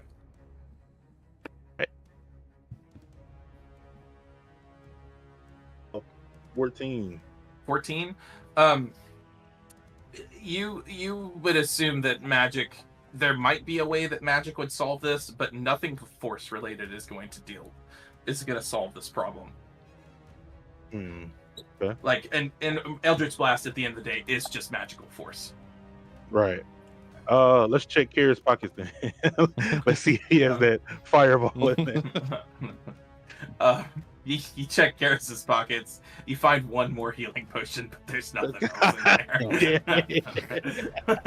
I'll give you a healing potion for free. Wait, he didn't even have like weapons or shit on him? I mean, I guess as a druid. Oh, maybe he he's a does, druid. Yeah, he uses the herb. He's fucking garbage right now. You find a maggot who started to eat through his body. Already. Shit, they decompose quick, don't they? One with the earth. Any movement towards the door that mysteriously has the ink going through it by chance? No. No. Not me. No. No, that ain't my turn. No. Okay. I mean, it doesn't matter now, but this is the one time that your Eldritch Blast would have been able to hit these things. Oh yeah, that's true. Eldritch Blast does have that range. Okay, so that's the end of Gig's turn. Inkling 1 is going to slide through, and he's going to pop through this door, disappearing. Top of the round, 8 has disappeared. 13 has already disappeared. The only things you see are left are 9, 5, and 2. At initiative 20, despite the cool battle music we have going on, this room has still stayed eerily quiet, aside from the sounds of you fighting these and the schlick of the inks. Suddenly, from the end of the hallway, you hear a blood-curdling scream. From a woman, you'd assume. Which end of the hallway? The hallway with the towards where the inks are going, of course. Honestly, at this point, if it's those other two elves that we met on the road, fuck them. We'll let him take some of them out first. Inkling 5 moves his way through the door. Inkling 9 finishes his way through the door. 6 and 11 are already gone. Seth, that's your turn. The only one you see left is 2. Okay. Let's see, how much distance is that? Okay, I think. Matter of fact, we're just gonna start deleting shit. When do I get extra movement as a? I thought I got that immediately. That's now very confusing to me to only have 30 feet of movement. Sorry, I thought I got extra movement speed as a barbarian. Oh, I see. It's at 5th level. Okay. Do you lose your rage if you don't attack anything for an action? Thankfully now you can use a bonus action to sustain it. Oh, okay. Well, that's nice. So at the start of my turn, since I am in reconstruction mode, I am going to spend a hit dice to regain some health. Oh. So it's a D12 plus 2 HP. Come on. Avery, is changing your barbarian syrup count as re-upping your rage? No, you have to dedicate a bonus action to it. Now, what I just did does not cost a bonus action. It just is at the start of my turn, and I got back a grand 3 HP, so that's great. That's cool. That's cool. I mean, you do have potions, so. So I'm going to use my action to completely down a potion. So that's what 10 HP for a whole potion. 2d4 Okay. 2d4 plus 2, right? Yeah. Yeah, 8 plus 2. Okay, so I'm going to do that if someone wants to delete a potion, and then I am going to use my bonus action to re-up my rage and head. I think that's all I can do. 5, 10, 15, 20, Okay. 5:30. Yeah, Are we heading back? Are we headed there? I mean, I think we rest up as much as we can, and then we go in. Hopefully, they will have formed into one monster that is more manageable than 13 d4s. Okay. I think. Let's see. Do I want to maintain my? Yeah, I think I'm gonna stay in reconstruction for now, and I might need to burn another hit dice potentially. So I'm gonna stay in that. Don't you lose your thing because you're using? Oh, sorry. I had to use my bonus action to maintain my rage, so I cannot change my rage type even if I wanted to. Okay, that ends my turn. Okay, that's gonna be the last inkling. You see him through the door. Okay, that's gonna be Arendelle. I knew that was gonna be a fucking one. I toss a potion. And you're out of combat now. You don't see any more of these, so we Wow. can drop initiative if we want to turn off the music completely. I wouldn't have burned a fucking hit dice if I knew we were gonna be out of combat. I mean, you're not safe enough to take a short rest. I know, but I wouldn't have burned. I mean, I know, but I still would have rather have used a potion twice than burned a hit dice. I'm Whatever, I gonna already did it, so. I'm gonna down a potion. I'm gonna toss a potion to Gik just in case he needs one. Can I continually keep using my bonus action to maintain my rage so I don't lose another one? That's fine. I'm fine with that. All right, Gik, I'm ready to go. I'm ready to go. I say we heal up and then we rush into the next room. Yeah. And I'll use one more potion too. So. Okay. So I'll take one more away. All right, I'm full up. Gik, do you need to heal up at all? Yes. And with potions, how do we do that? So normally what you would do is you would roll 2d4 plus 2, and that would be is how much you would heal. But since we're out of combat, you can take an entire action and get the full benefit. So you can get. Are you more than 10 down in as far as health? Have you lost more than? So yeah, more than 10. Okay, well, heal up 10, and I'm going to delete a potion and say you drank one. And then, how much more are you down? 7. Like 7? Another 7? Oh, damn, yeah, go ahead and drink another one. Okay. So heal up all the way. Cool. Okay. So we've got 3 in the bag still. Seth, do you need another one? No, I'm good. I'm full now. Great, same. All right. Continuing to rage. It's after this now. Well, is still angry. Gik and I are making our way right behind you. I'll head in first, so I guess I'll just pop through the door to see what awaits us on the other side. And we're right here. And Gik I can and I are rage right for behind. 10 minutes. I imagine we did this pretty quick. Yeah, okay. As you open the door, we're gonna take a quick BRB. Okay. Oh, fun. If I could do that. BRB. Be right back.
Welcome back, everyone. All right, so Gik, Seftra, and Arendelle, you have watched these little inky boys slip into the door, and you have reached the end of the hallway after getting some health back. And Seth, you walk in the room, you open the door, and as you do so, Oh, I guess they would have squeezed under the door. That's why we wouldn't have been able to see through.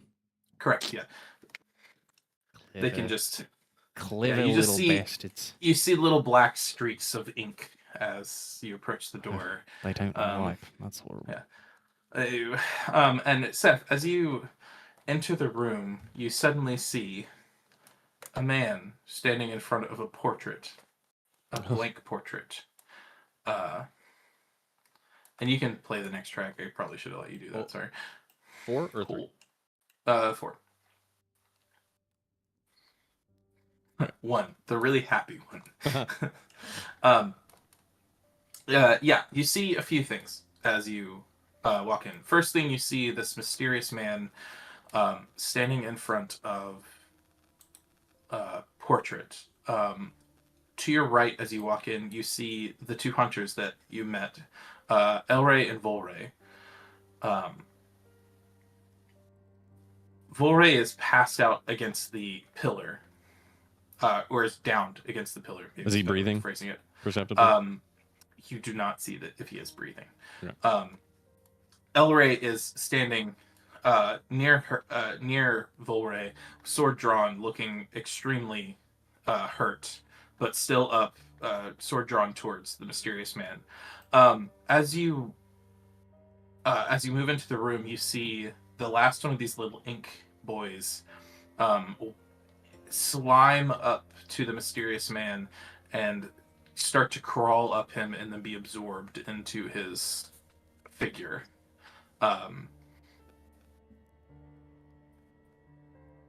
Yeah. Does anyone in the room see us? And I also see.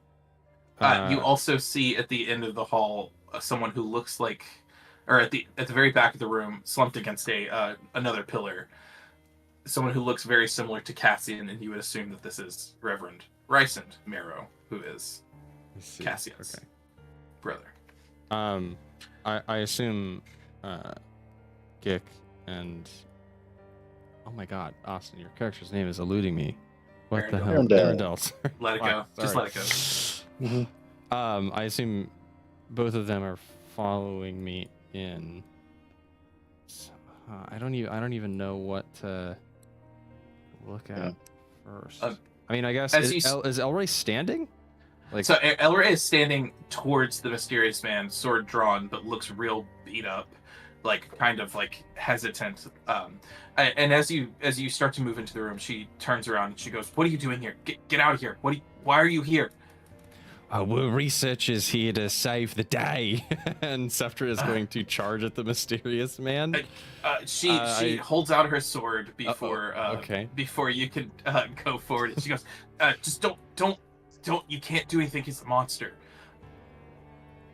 What do you mean we can't do anything? As in, like, we can't cut him up into little pieces? This thing disappears, by the way. Do you still charge him? I mean, yeah, I guess I'm confused by what Elray is saying, but I would like to swing my sword at him. As you start to approach him, his back is turned towards you. He's looking at this blank portrait in the middle of the room. You suddenly see him raise his hand and flick his wrist, and then Elray goes flying and slams into this pillar, and you go flying backwards. Oh, okay. Give me a dex save. All right, I'm raging, so I do have advantage on that. Thank God I do. It's a nat 20. Great. So you get flown backwards, but it's more just a Do I get like pushed you're along the forced floor? back. anime style? Yeah. Hell yeah. Yes, Sliding exactly. along the Yeah. floor. So yeah, you Oh, still he's retain strong. your composure, but Elray slams against this pillar and it passes out.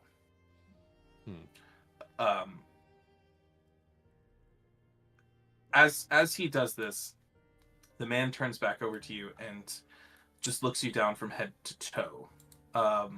Give me a someone give me a insight check. Not my strong suit. I'm good at those. Okay. 16. 16. Arendelle, the way that this man is looking at you is almost as if it's like he's inspecting you, but it's almost looks like he's inspecting a pig that has been hung up on the butcher line, as if it's inspecting to see how it's going to most effectively slaughter it. Hate that. I don't like that at all. After a few seconds, he looks at you, and with this voice that is simultaneously a whisper and deafening your ears, it's very unnatural undertone with this almost unnatural bass that sends a chill down your spine. He says, "Welcome, hunters. It seems the Reverend got a message out, I assume." We hear. So yes. He pauses for a moment, wrings his neck out as if it's the first time he's stretched it in 1,000 years, stretches his legs and takes a deep breath, and continues. "That troublesome Reverend keeping me hidden in the pits of this place. Do you know how long I've been in this blasted painting? No, you look green. I'm sure you have no idea of anything. You look to not even have touched the first stroke of the writings of history. Pity. Fortunately, I'm tired of this place. I shall not play with you. I shall end your lives quickly. A real mercy. Maybe we should have ran. You could thank me, but I don't think you'll have the chance. If you see Mother, tell her instead." And then he starts to gather this inky black power in his hand as if he is about to blast you with some unknown spell. You all have time for one action. Action. Run. The action is run. Yeah, the action is use dash. To the end of the As you turn back towards the door, it slams closed, and you see this ink. That what was holding the door shut in the other room is very clearly like surrounding this door, and it is completely covered. May I grapple him? Use an attack to grapple him. Shit. What? How do we do? Because they're not contested. So I make it. Anymore, right? Yeah. So I make an unarmed attack. I make an unarmed melee attack, and then it's the escape DC is a set DC, based on some of my stats. Okay. I am go. Oh. So I have to hit your DC. Yeah, but I make an attack action against you, so I've got to hit first. Okay. So yeah. So make it an unarmed strike. Okay. +5. That's a 24. That's gonna miss. Whatever. That misses. That's gonna miss. Okay. He's slippery. And then I will say you get your arms around him. On the dice. You get your arms around him, and it feels like you have him as he's getting this power in his hand, Mm-hmm. and then suddenly some of the ink comes out of his skin almost, and you slip, and he pushes you back with magic as he's pulling this forward. Okay. And that's your action. Arendelle.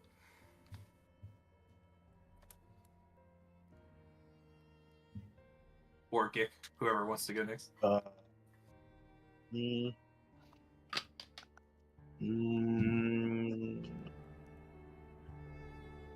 would like to. I don't know if he's undead or not, but I'd like to turn undead. Sure. I would like to. That's a dex save, right? I need him to make a wisdom save. Wisdom save. Okay. Where's my dice roller? There she is.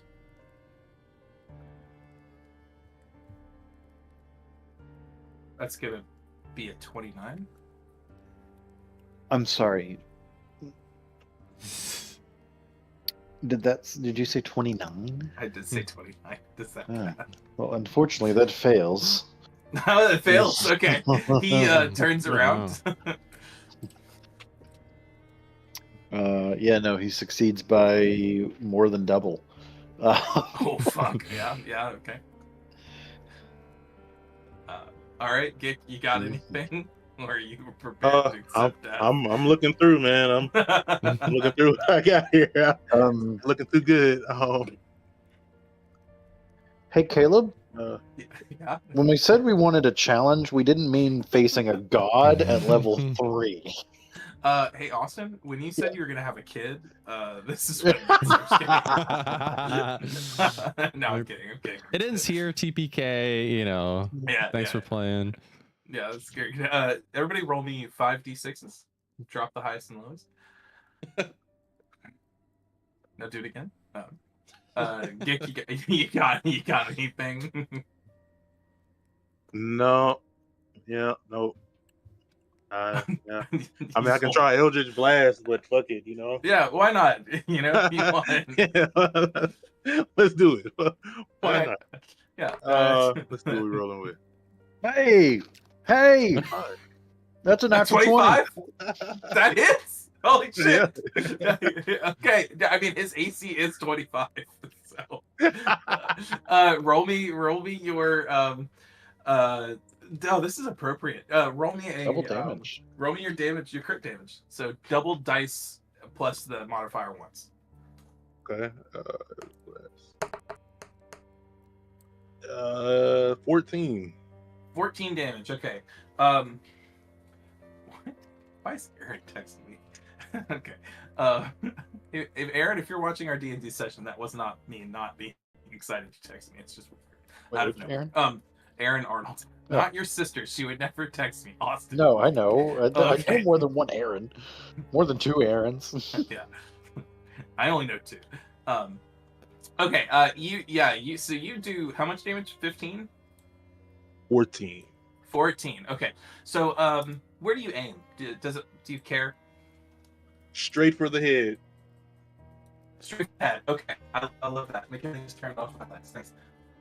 Okay, Google, turn on the office. That was appropriately done. So you slam this Eldritch Blast into his head, and he stops for a moment, and as you look back, he swings his head back and looks back at you, almost like you're like a gnat. He's like, you nuisance, and starts to form this magic in his hand. But as you look at his face, you start to see it drip. Like the features on his face are starting to drip down.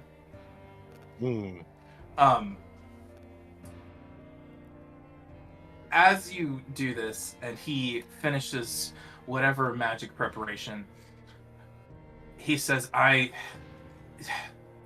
small wound. I had nothing I can't recover from, but you'll never be seen in this place again. And he lets out what you would assume is the most powerful magic you have ever seen, personally. What the fuck is this?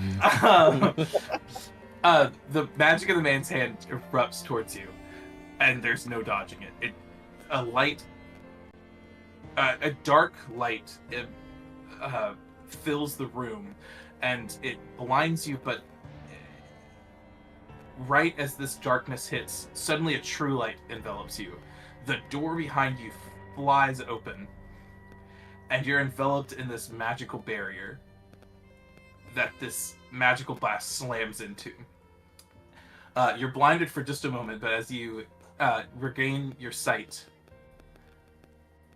this magical blast is hovering in the air, and after just a moment, it slams backwards into this mysterious man,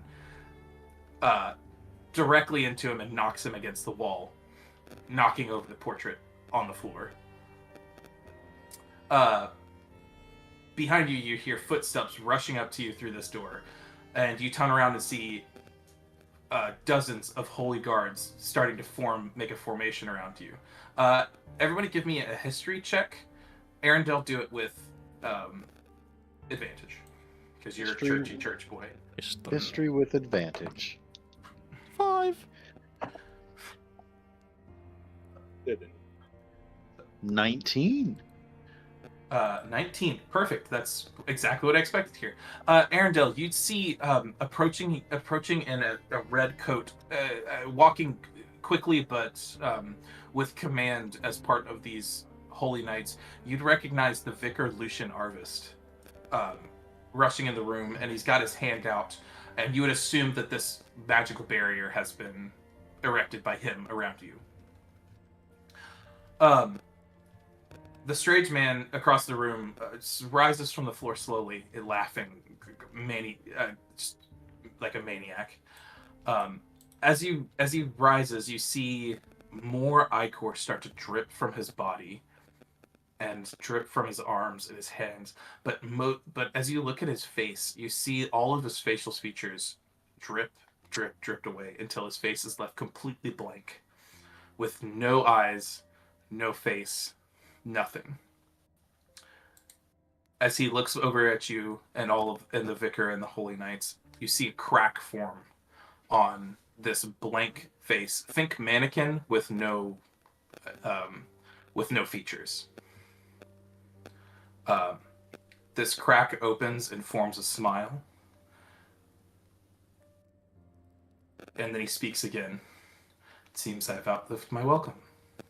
No matter. I'll take my leave, little hunters. It's so good to meet you, and I'm sure we'll see each other again. Kismet, my friends. And he drops into ink and disappears into the floor with no remnants of his existence other than this portrait on the floor. Seftra's mouth is agape. As you take in this sight, you take note of the broken portrait on the floor, the bodies that line the room all around, and the holy guards and the vicar starting to take stock in what's happened here. You hear the vicar start barking orders. Check for people, see who's alive. You, tend to the reverend. You two, tend to the hunters over by the pillars. He keeps directing the guards until finally he turns to you all. Hunters, what happened here? Who was that man?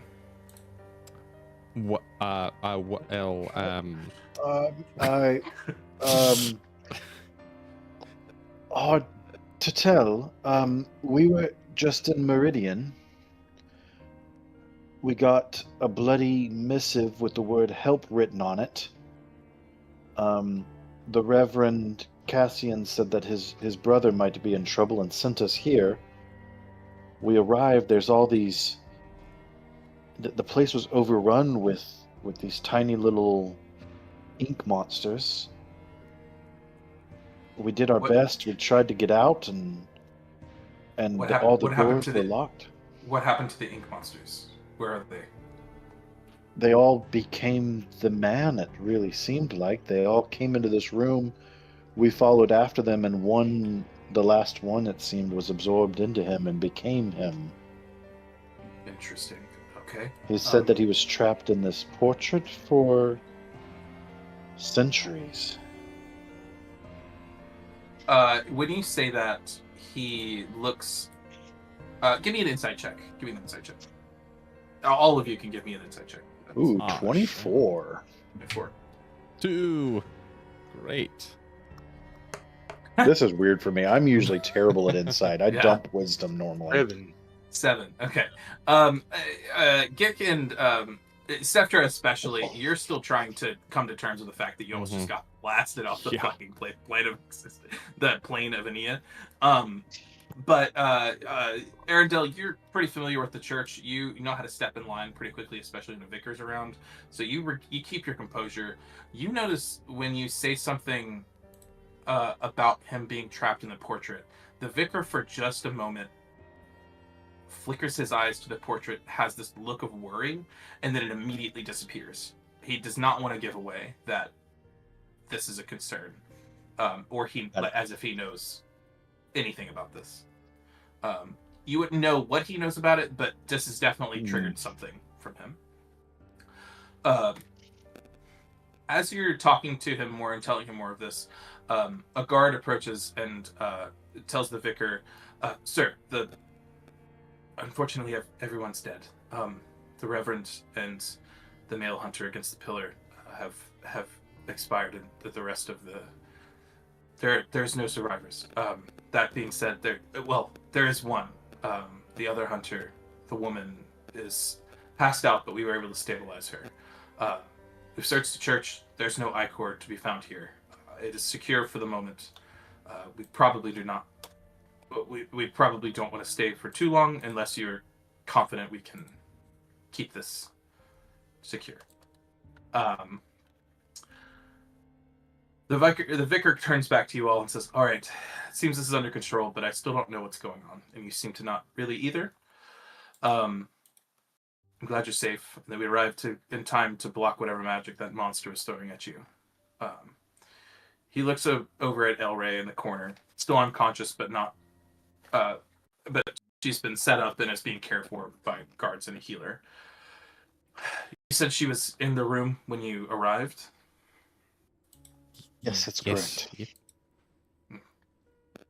Unfortunately, it seems her partner has passed away, but maybe she knows what happens and can enlighten the portions that you do not understand.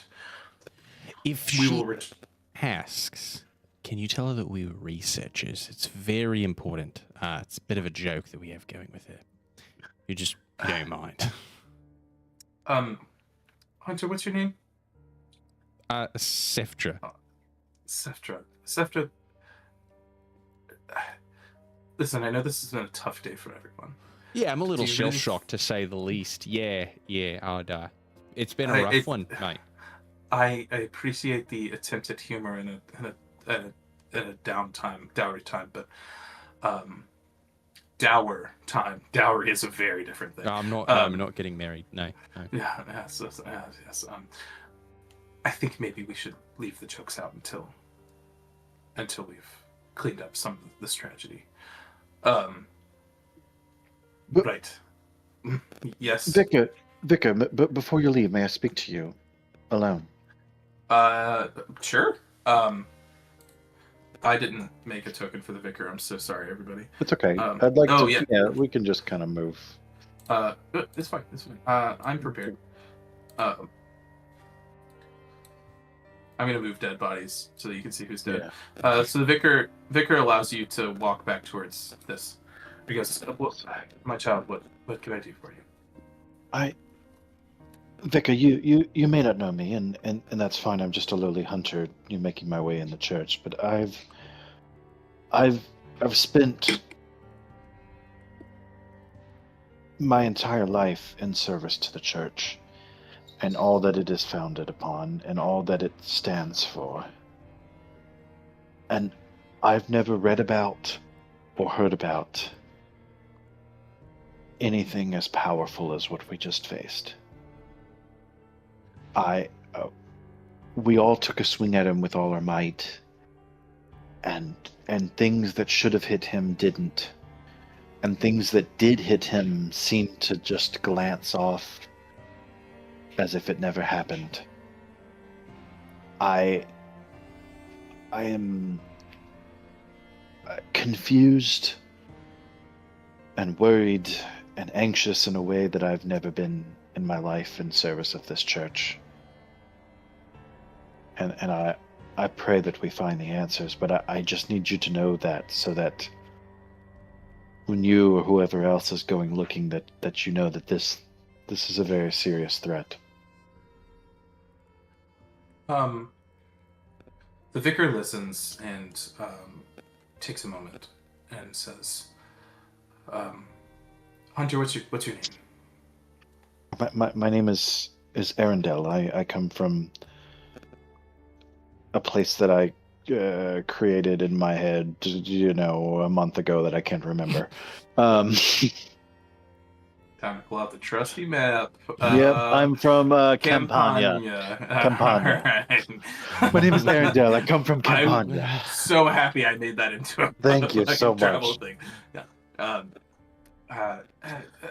Hunter Arendelle of Campania.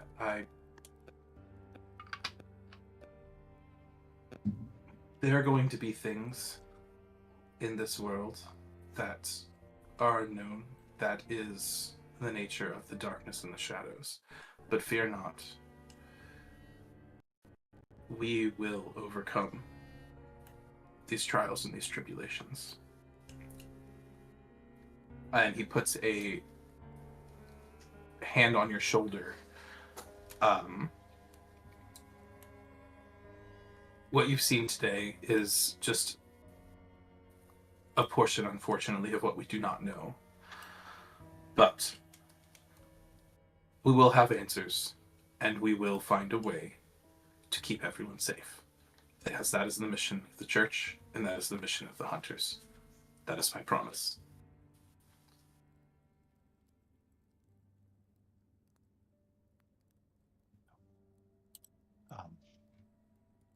Your leadership is heartwarming and comforting in this time. May the nine's eyes shine upon you. I don't know, whatever the saying is that we probably haven't created yet. Sure, the may this nine's eyes shine behind you upon you is deep and wonderful. I'm fine with that. The vicar was still with his hand on your shoulder. Starts May the 9, and then as he says May the 9, suddenly from the corner, Elray snaps awake and jumps to her feet, with a scream. Takes a defensive stance and backs away from everyone, and pulls her sword and says, and looks panicked. Scepter's gonna go over, kind of holding his hand out and try to calm her down. Oh, it's Elray. Look, it's me. We're alive. You know, everything's okay. You're safe. What are you doing? What are you doing? Where she is just talking nonsensely. The vicar from the corner takes his hand off of Arendelle's shoulder and starts to walk towards Elray and goes, "Oh, Elray, by the 9, I'm so happy that you survived. None other were as fortunate you have afraid.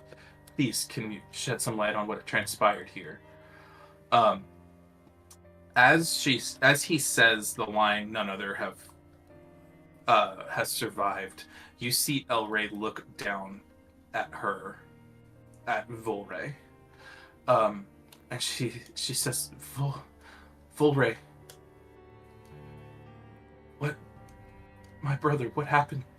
And she falls to her knees and looks at Volray's dead body as a priest is closing his eyes and begins being covered by a cloth sheet, as the rest of the dead are being covered. She takes a moment and do y'all do anything as she's staring at her dead brother? No. It's okay if you don't. It's okay if you don't.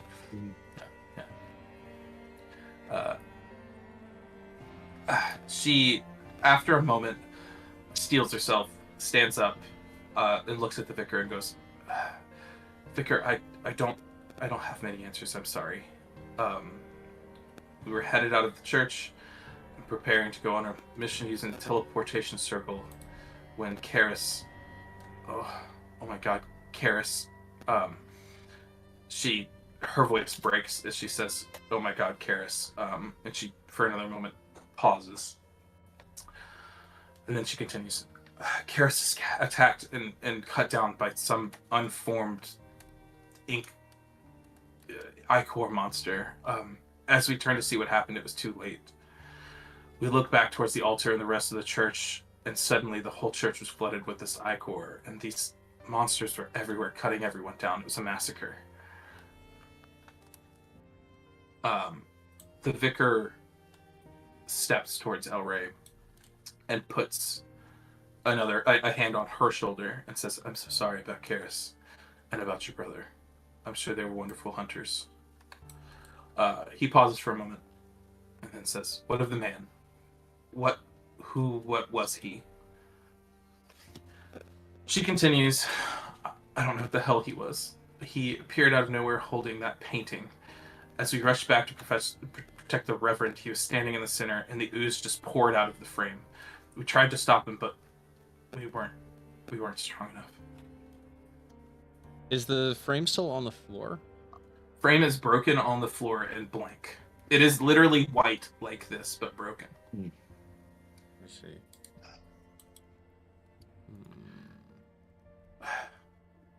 Whatever that monster was, when suddenly those inks slid back in here and they reabsorbed into him. I don't know what the hell they were, but that thing had no face, and then suddenly it did. And I've never seen anything like that.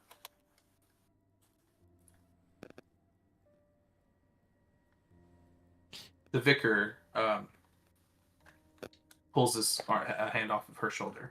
Says, "Thank you, El Rey. That's enough. It seems we must find the origin of that painting if we are to know more. Thank you for your bravery, your teammates. They will not be forgotten by the church." He is going to step back and start looking at the painting. So go ahead, Gig. If the vicar knows what the creature looked like, would that give them a better route to kind of help us with this situation? Can I use definitely wouldn't hurt. Minor image, right? Can I use disguise self to kind of give them a even visual better of what he would look like? Sure. Do you? Yeah. How do you maybe how do you let the vicar know that you're about to turn into a monster without alerting everyone here? Right. Well, let me pull up. All right. So I would really just walk up to him and just say, you guys missed out on an opportunity to really see some powerful magic or something like that, and you guys seem kind of stuck and kind of confused. Would it help to let you all see what the monster looked like? Yes, I mean any information would help. Have you a way of projecting an image? I can.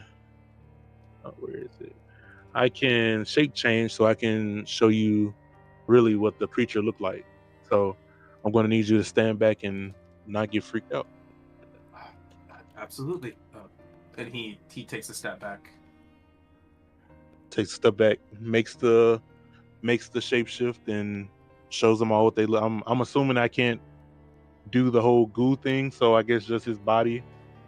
I mean, if you wanna, what are your things? You have it disguise says self, right? it says nothing outside of like the 4 limbs, so I would assume nothing that comes with it.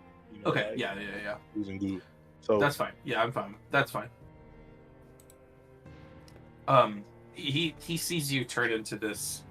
Do you turn into the like faceless melted face version, or do you turn into like what he looked like? I say both. Let's show him how he looked when we first saw him, and right before he turned into goo, to kind of show the range. So I put the token back out of what he looked like before. So this is a pretty accurate version of how he looks. So complete with white face, as if he's lost his saturation. And then you turn into this faceless mannequin. And you see when you do that, that the vicar is visually uncomfortable. This is not something he has seen. The way he's reacting is that this is not something he's ever seen himself. We're in trouble. And so you change back, and he looks at you as, "Thank you. Hunter, what was your name? They call me Gick. Hunter Kick. You. Septra giggles. Sorry, you said no jokes. That's my bad. Gick. That is his name. Your name is known to me. You are a warlock, correct? Correct. You're kind of not very often found within the church, but thank you for your service. This has given us a lot to think about. He turns back to the players. There are many questions left to answer, and I would be remiss if I did not say I worry for what this means. For now, we'll clean up this place and return it to its holy standing. If you wish to depart, you're free to leave when you please, when you're ready. We'll have a priest near the circle, and he can return you wherever. Thank you again for your bravery. He turns away from you all after saying that. But after another quick moment, he sees the Reverend Rysand on the ground and turns back towards you, Seth. If you would, I'm assuming you three are close with Reverend Cassian. Maybe Yes. Maybe the news of her brother's death would be softened coming from you rather than the church. Yes, we can certainly deliver the news in a non-joking manner, mind you. Of course, no jokes. In these dour times, as you put it. Give me a perception check. Okay. Natural 20. Why that of all? Incredible. You see just a small crack of a smile and a chuckle Yes. from that line. I've cracked him. So after he says that, he turns back and kneels down and starts to inspect the painting. And functionally, he's done talking to you. Okay. Do I see in his face? Can my natural 20 on that perception check extend to check his face as he's looking at this painting? Concern. Very just heavy concern. Okay. Yeah. Very heavy concern. So maybe I'll say with a nat 20, concern, but recognition of concern. Yeah, that's what I was about to say. I would assume, as Seftra, that he knows what's going on. He's definitely not telling us something, which I guess fine, and I'm not going to push the issue because we're fresh hunters, so it's not like he's going to tell us anything even if we push. So yeah, I'm maybe don't want to. Maybe don't want to let on. You know Yeah. what's going on. Yeah. I'm sorry to bother you. How do we get back exactly? He told you that you could take the Oh, teleportation sorry. circle, and that someone would be here.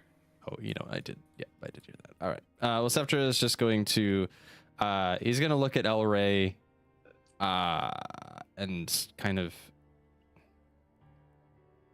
check and see if she needs anything, but I imagine she probably wants to be alone.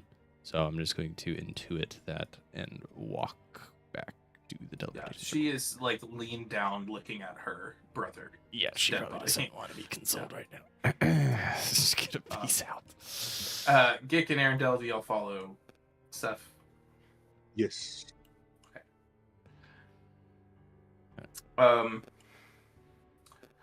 As you start Sceptra to... is gonna take the potion of healing that he found in Karis's body and very carefully place it back where he found it.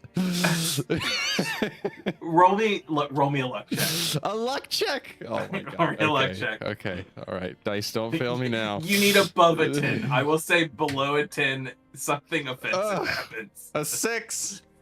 Oh no. As you are leaning down, you hear El Rey walk up behind you. Oh no. I'll say before we do all this, as you're walking through the hall, you see all of these dead bodies have been lined up, and they are being covered by priests with white cloth, and you see just the massacre that has occurred here.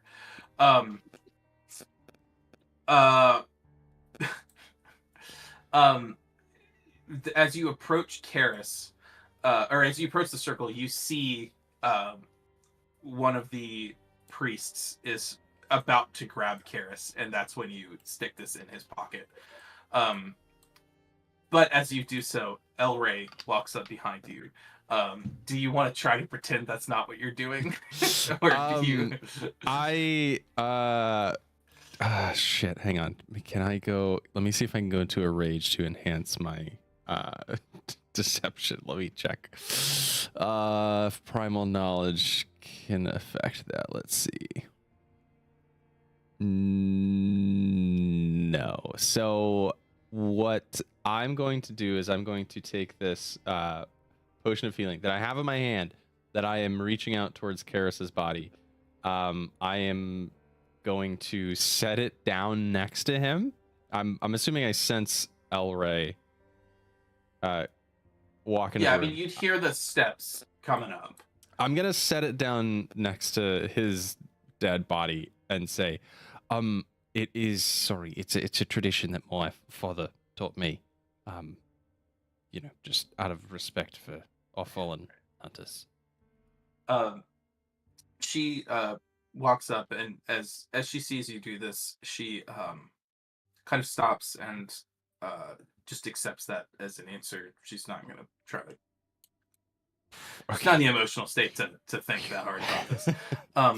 And she walks up and looks at you three and goes, "We met on the road, right?" Yes. Yep. Pleasure to meet you again, despite the circumstances. I'm glad you made it out. I don't know how you got here. You shouldn't have come, but you couldn't have known what was here. Whatever that thing was, it was more powerful than any monster I've ever seen. I've never heard of something like that. Well, we're glad you made it out alive. And listen, I have to clear the air. We're not really researchers. We are hunters. I don't really know what compelled me to lie back there, but I'm proud that I can call you a sister of the order. You see her again. You see just a crack of a smile, and then it quickly goes away. She goes, I don't know what that thing was. And then she grips the sword at her side. She goes, I'm going to find it, and I'm going to kill it. That's what we do, right? Hunt these monsters. Hunt and kill. Yep. That's what we're good at. And we'll do everything in our power to avenge your brother and Karis here. Yes.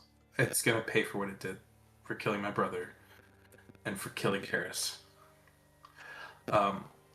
She pauses for another second, and then she says, but I'm not strong enough. I know that. The thing threw me around like I was nothing. There's nothing I could do. I need to get back home, and I need to bury my friends. Well, she looks back at the bodies sitting there, and she lets out just a small tear. Should I pay this cross again? May it be under better circumstances. She looks at you, nods, and she says, anyway, y'all be safe. I hope that you don't ever encounter something as horrible as this. But if you find yourself in Emerante, please feel free to stop by. My base is on the north edge of the town, near the church. And then she nods to you. Before she walks away, do y'all engage in any other way? Scepter lets her walk off. No. No. Cool. So you see her walk back, and she's gonna go to the dead bodies. You see Karis is also lifted off and taken to the bodies by one of the guards. And you just see her kneel down in front of her brother.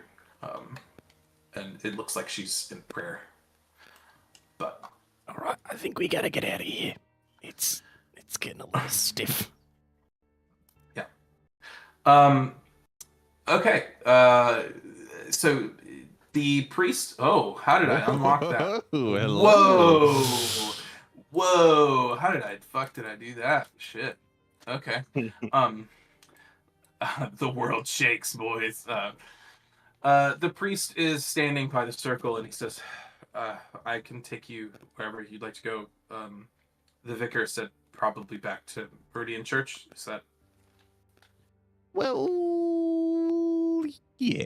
Sorry. Oh, never mind. He looks over at the both of y'all. I'll tell you later. It's stupid. Yes. Back to Meridian, please. Sir, please forget I ever said anything. Except for the fact that I asked if we could be taken back to Meridian. That I am serious about. Okay, yes. He starts to chant, and once again, you feel this teleportation circle start to activate, and this blue light envelops you, blocking your view. And then after a few moments, you are back in the correct Meridian Church. Cassian is standing at the you see Cassian immediately standing here waiting as if as if he is waiting for your turn. And as the blue light fades, he looks back to you. Seftra, Arendelle, Gik, what happened? Is everything okay? Well, Arendelle, maybe you could Reverend Cassian, let's take a walk. Cassian looks at you. What would be? Let me roll the dice. Let me roll the dice. That's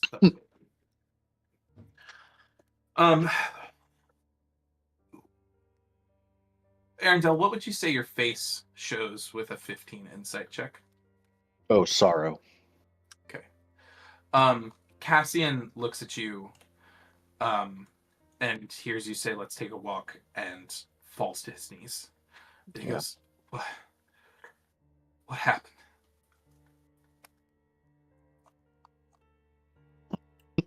Sorry, I swallowed my drink the wrong way. And you just say that I'm choked up. I'm choked up here, yeah. Reverend, I don't know what happened, or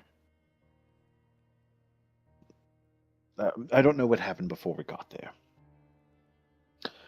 But there were little ichor demon things all around. The place was overrun. Your brother was dead before we even got there. Ironically, the three hunters that Seftra asked you about before we left were there too. Two of them are dead. Elray is barely hanging on. And all of the ichor seem to join up into one single humanoid. He said he came out of a picture. Tried to blast us into oblivion, and the vicar showed up with some holy knights and were able to shield us from that blow and saved our lives. They're doing some cleanup and investigation there currently to try to figure out what happened. But it was a bloody scene, and I'm very sorry that it happened, but I'm very glad that it was not you who went and had to see your brother like that. Cassian bows his head almost to the ground. It touches his forehead to the ground, and for a moment he says nothing, and then he gets back on his leans up, gets back on his feet, and bows to the three of you and goes, I'm so sorry for throwing you in the middle of that. I had no idea. No, that's what we signed up for. I mean, serve and protect the church. That's what we're here for.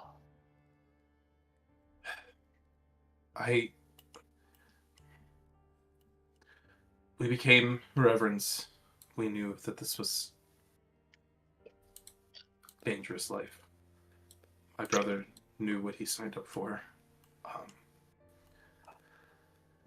Thank you for letting me know. I have some things I must attend to.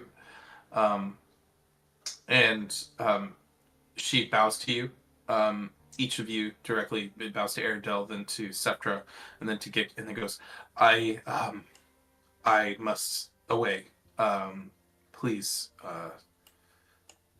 obviously, if you need anything, let one of the priests know, but I must. Septra reaches kind of a long arm out to Cassian and says, Cassian, we're somewhat friendly, so you please let us know if you need anything. I'd say you spent the last year here, so like... Yeah. This is clearly a great evil that's now rearing its ugly head, so we'll do whatever it takes to avenge your brother. And we might ask for help from you to accomplish that, but we're here for one another. You're not an island. Cassian looks at you and steals her face and goes, please don't take this the wrong way, but it sounds like this isn't something that any of us can deal with. Well, it's thinking like that Please don't. lets us get defeated. So, we'll try our damnedest, even if it means our death. Don't get yourself killed. Well, the world ends with dead anyway, so you might as well try and save it, eh? She sighs, and does a brief nod, and then... I'm hard-headed, all right? I try and get a laugh. Literally. It sounds like we're really stuck between a rock and a hard place. I said it better than I ever could. But I take my hand off and just let her go. Okay. Gik, Cassian bows to you and then starts to walk away back towards the sign of the nonogram. And with that, is there anything else you'd like to do in this church? Yes, are our groceries still okay? I meant to mention that. I actually did think about this. One of the first things you did was you dropped off the groceries in this personal effects thing. You can go grab them. I would like to point out that as I was writing this, I was like, plot hole, they have groceries. And then I completely forgot to fix that. I really wish we showed up in the other place. Already laid down. Dead bodies all over the place. Septra uses what's the type of weapon? The improvised weapon, groceries. Oh, yeah. He's a fucking big. Yeah, throwing tomatoes. The priests bring you your cloth Ennea saving bags, looking forlorn and dour, and go, safe travels, and hand you your bags. Far be it from me to ask, but we did go on a mission as requested by the church. So,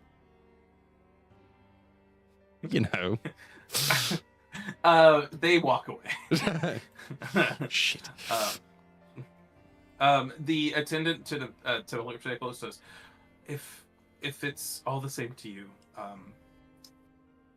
I believe our staff needs a moment to deal with this, and kind of gestures towards the door. Septra is still learning how to be human. He says, about how long before we can come back? I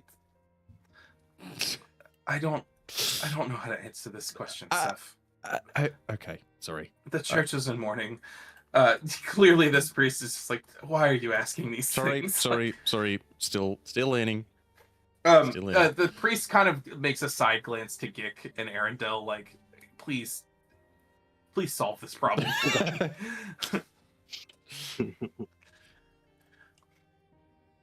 Okay. Do y'all Seth y'all gets head out? ahead. Yeah. Okay. Yeah. All right. So you head back into town. Um.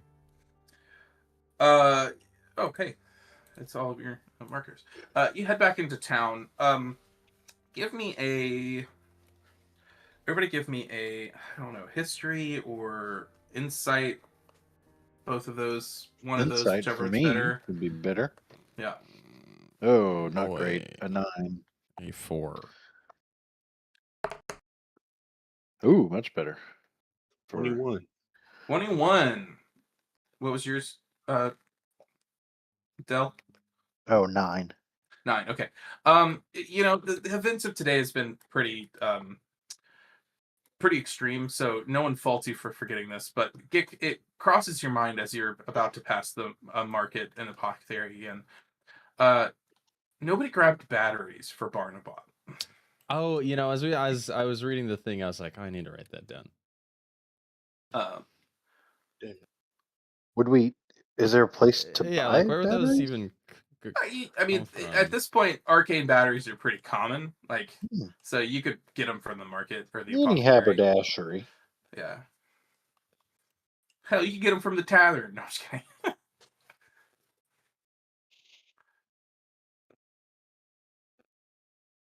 All right, well, we go to the market, try to buy some. How much they cost? Okay.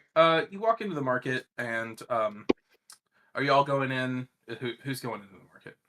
They can go together. Okay. I'll Yeah. stay outside. Uh, All right.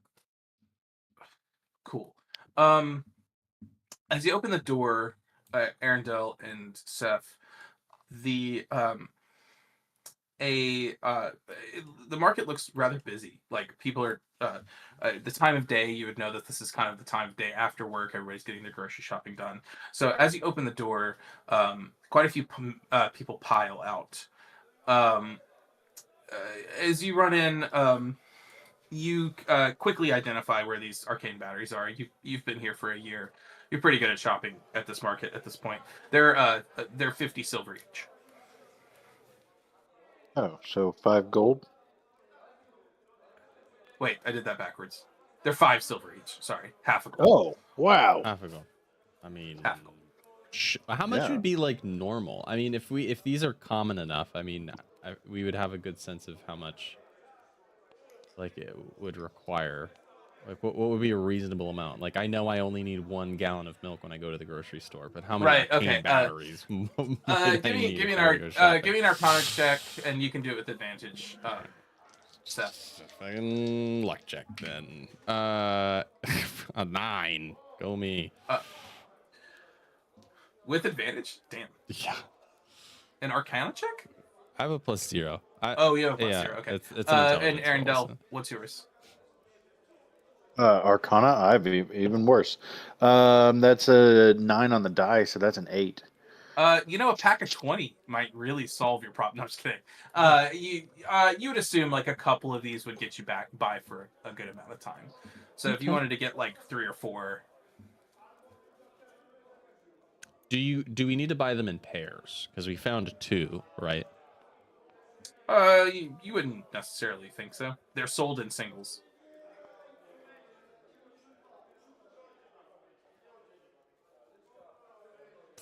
What if we roll a d6? Come on. Sure. Yeah. It's your money, man. 5. Wow, look at that. All right. So that'll be 2 gold pieces and 5 silver.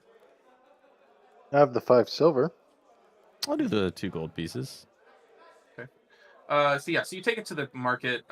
Gick, while they're doing this, people are filtering in. The street is actually quite busy. This is the end of the day. You see kind of all kinds of people walking around. Give me a perception check. Perception. 19. 19. Okay. You notice a odd hooded figure pass right by you, and then disappear into That's never good. into the like side streets and things like that. Where on the map? I mean, not that Seth sees this. Of course. You would see them going like around the apothecary, or is it like a route in between the market and the yeah, apothecary? they're like coming around, and then they kind of pass by you. Sorry, I did that backwards. They kind of pass by you, and they pass behind the apothecary, and you lose track of them. They're moving pretty fast, so because this is all like we can assume they went this way, but you would lose track of them pretty quickly. This is the hustle bustle. I'll say the fact that you saw them was because of your 19. As you notice this and you're tracking this person, Gick and Seth walk out of the market. Did you see something, Gick? You look confused. Seems to be quite the shady character that went behind that building. Seemed to be in a little bit of a rush. Gick? Kind of curious, but at the same time, I'm like, you saw maybe we should leave them it alone. go around the apothecary, right? Yeah, like right around this corner. Seftra is going to turn around and barrel through the market building and go out at the back exit if he can. Okay. Gick, how much money did you have on your person? I just saw it. It's under inventory. And that's it. I have 23 gold. Okay, you still have 23 gold. Just making sure. Cool. Seth, you barrel through. Give me a. You go through your back door. Excuse me. Excuse me. Yeah. Yeah. Give me a perception check to see if you see anybody. All right.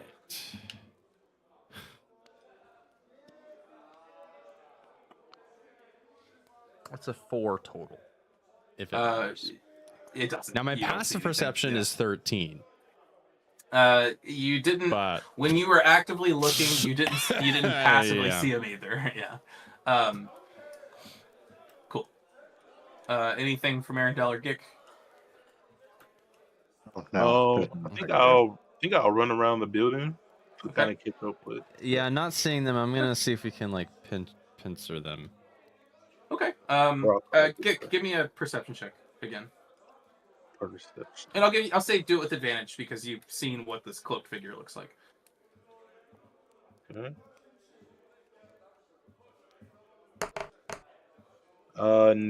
9. Not. Was that with advantage?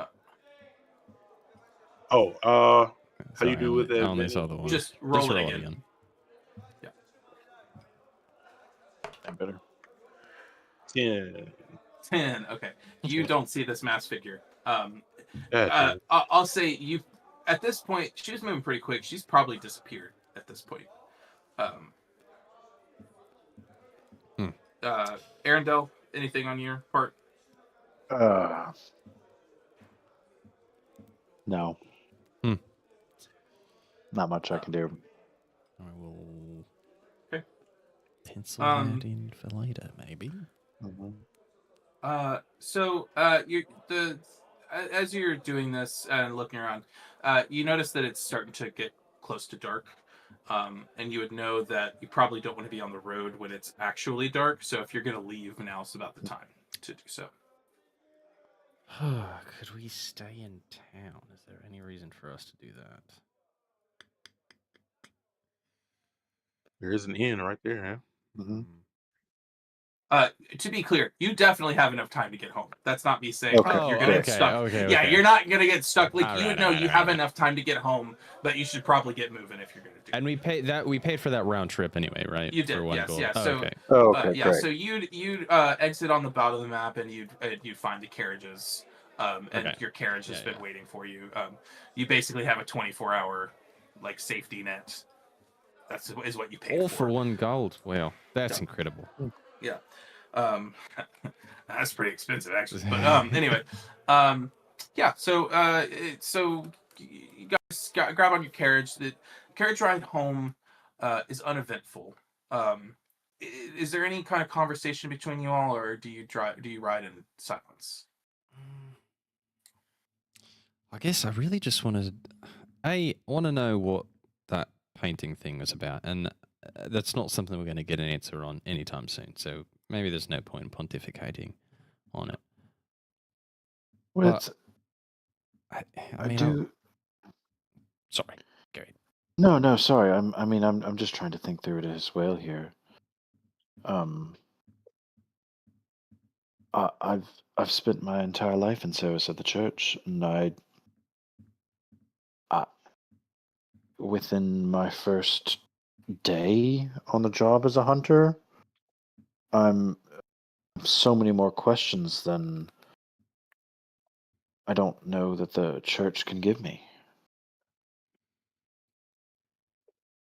I don't think they're infallible necessarily. At the end of the day, I serve Torm, not the church. So I think that Torm won't steer me wrong in the pursuit of truth, if you catch my meaning. Um,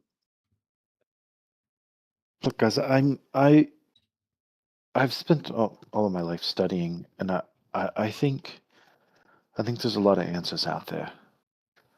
So if we're ever looking around, and especially in church and whatnot, I'd like to spend some time in libraries, if you guys wouldn't mind. I'm not the best learner. I do need flashcards and things like that in order to retain the knowledge. I take a lot of notes.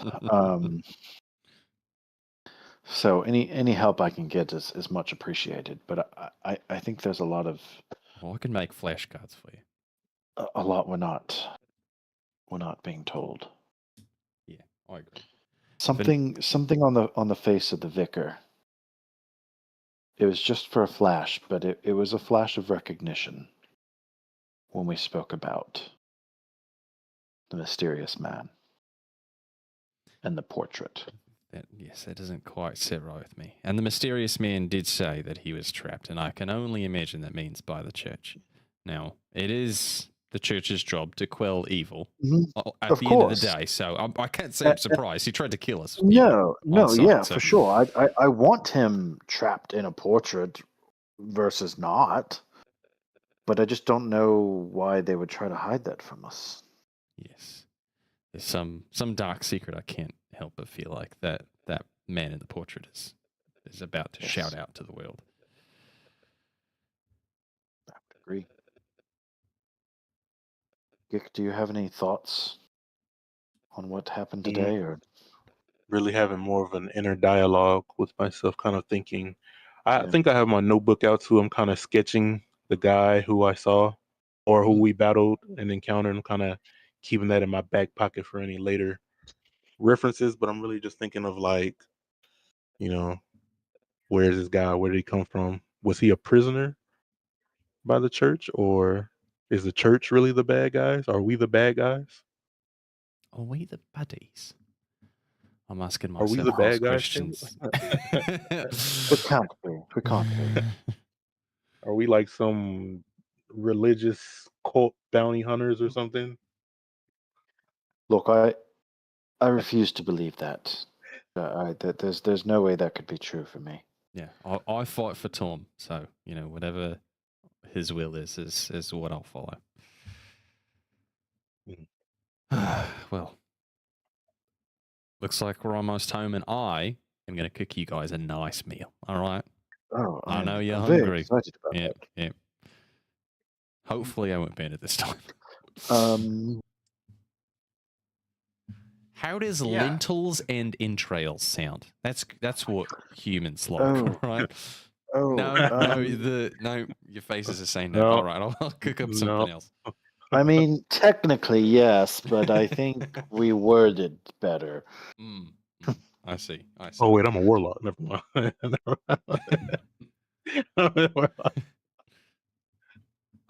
So as you all approach, your carriage approaches and you make it into the house. And wait, this is the wrong house. I thought we got rid of the labels. Shit. Wait, There we go. This The is white our house. floating letters are back. We're guessed. Shit. You make it back in the house and it's late. I'm assuming after you make dinner, y'all settle down to bed, and then do you do anything before? Seftra is going to spend some time swinging his sword, like a lot. I'm talking like hundreds of times to see if he can get it to whistle again. Roll me an Arcana check. Okay. Interesting. All right, that is an 11. One time. Out of the hundreds. You're pretty sure you hear a change in sound, and you hear a whisper. And oh, that's not it. And you think it says a name, Arumdina. But you just hear it one time.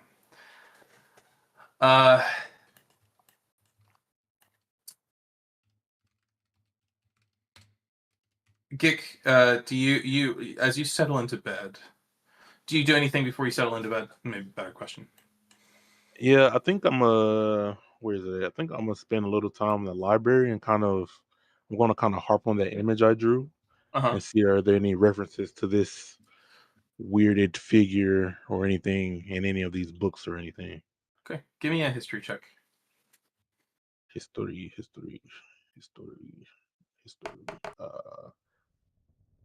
Fuck me, man. 7. Right now the library is populated with books that you all brought with you. There's nothing, everything was destroyed that was here. So this is just all your stuff, which you've poured through again and again. You think maybe, then maybe this obscure thing was relevant. No, that can't be it. And you just kind of go through, but there's nothing you can find. And eventually you exhaust your options, and all that's left is to go try to sleep off the evening. Well, in that case, I head to my quarters. Del, do you do anything specific? Yeah, I mean, I look through my books, but I imagine it's much of the same as what. You can give me a history too. Okay. Ooh, a 19. 19. I'll say that there's nothing new that you find in these books. I mean, you've poured over them for years and years and years. But what you do find is reports of monsters that change shape. The matching, it doesn't necessarily match what you've seen. Like, this was very much some kind of man who is formed from this ichor whose face melted off. But you do find these sporadic reports of like a shifter style monster. Nothing that you necessarily could directly connect to these portraits or what you've seen from today, but it's definitely something of note. Okay. And then do you retire to sleep? Yes. Yes, I do. Okay. Gick, as you're tearing down for the night, taking out clearing out your pack, things like that. A thick leather book falls out that was not in your pack when you left. Oh. On the front cover, on the bottom, in gold inscription, reads Benner Golden Grace. BENNAR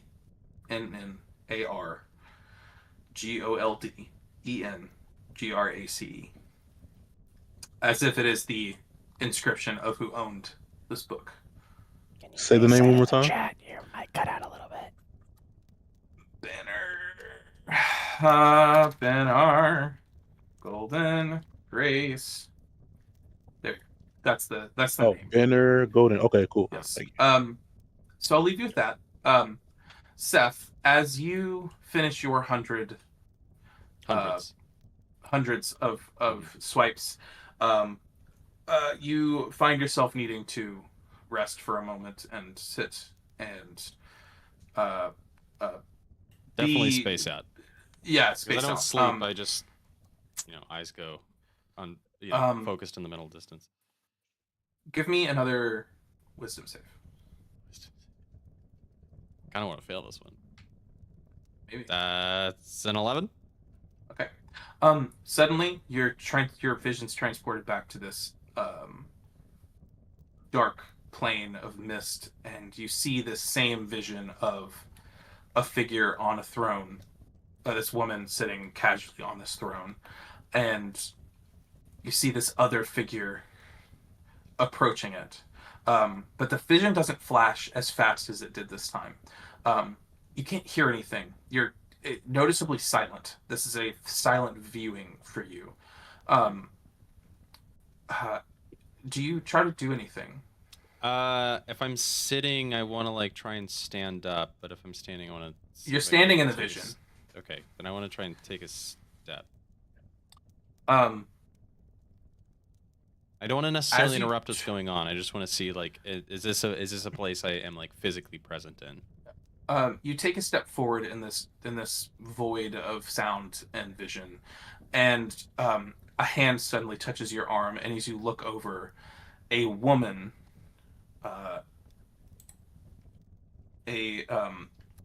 olive-skinned elf looks at you and is screaming at you something, but you can't hear. And then suddenly the vision pops back, and that's where we'll end our session. Oh. Sorry, Del, you don't get anything super Thanks for special, watching. but we'll make it happen at some point. We'll make it happen. All right, thanks for watching, folks.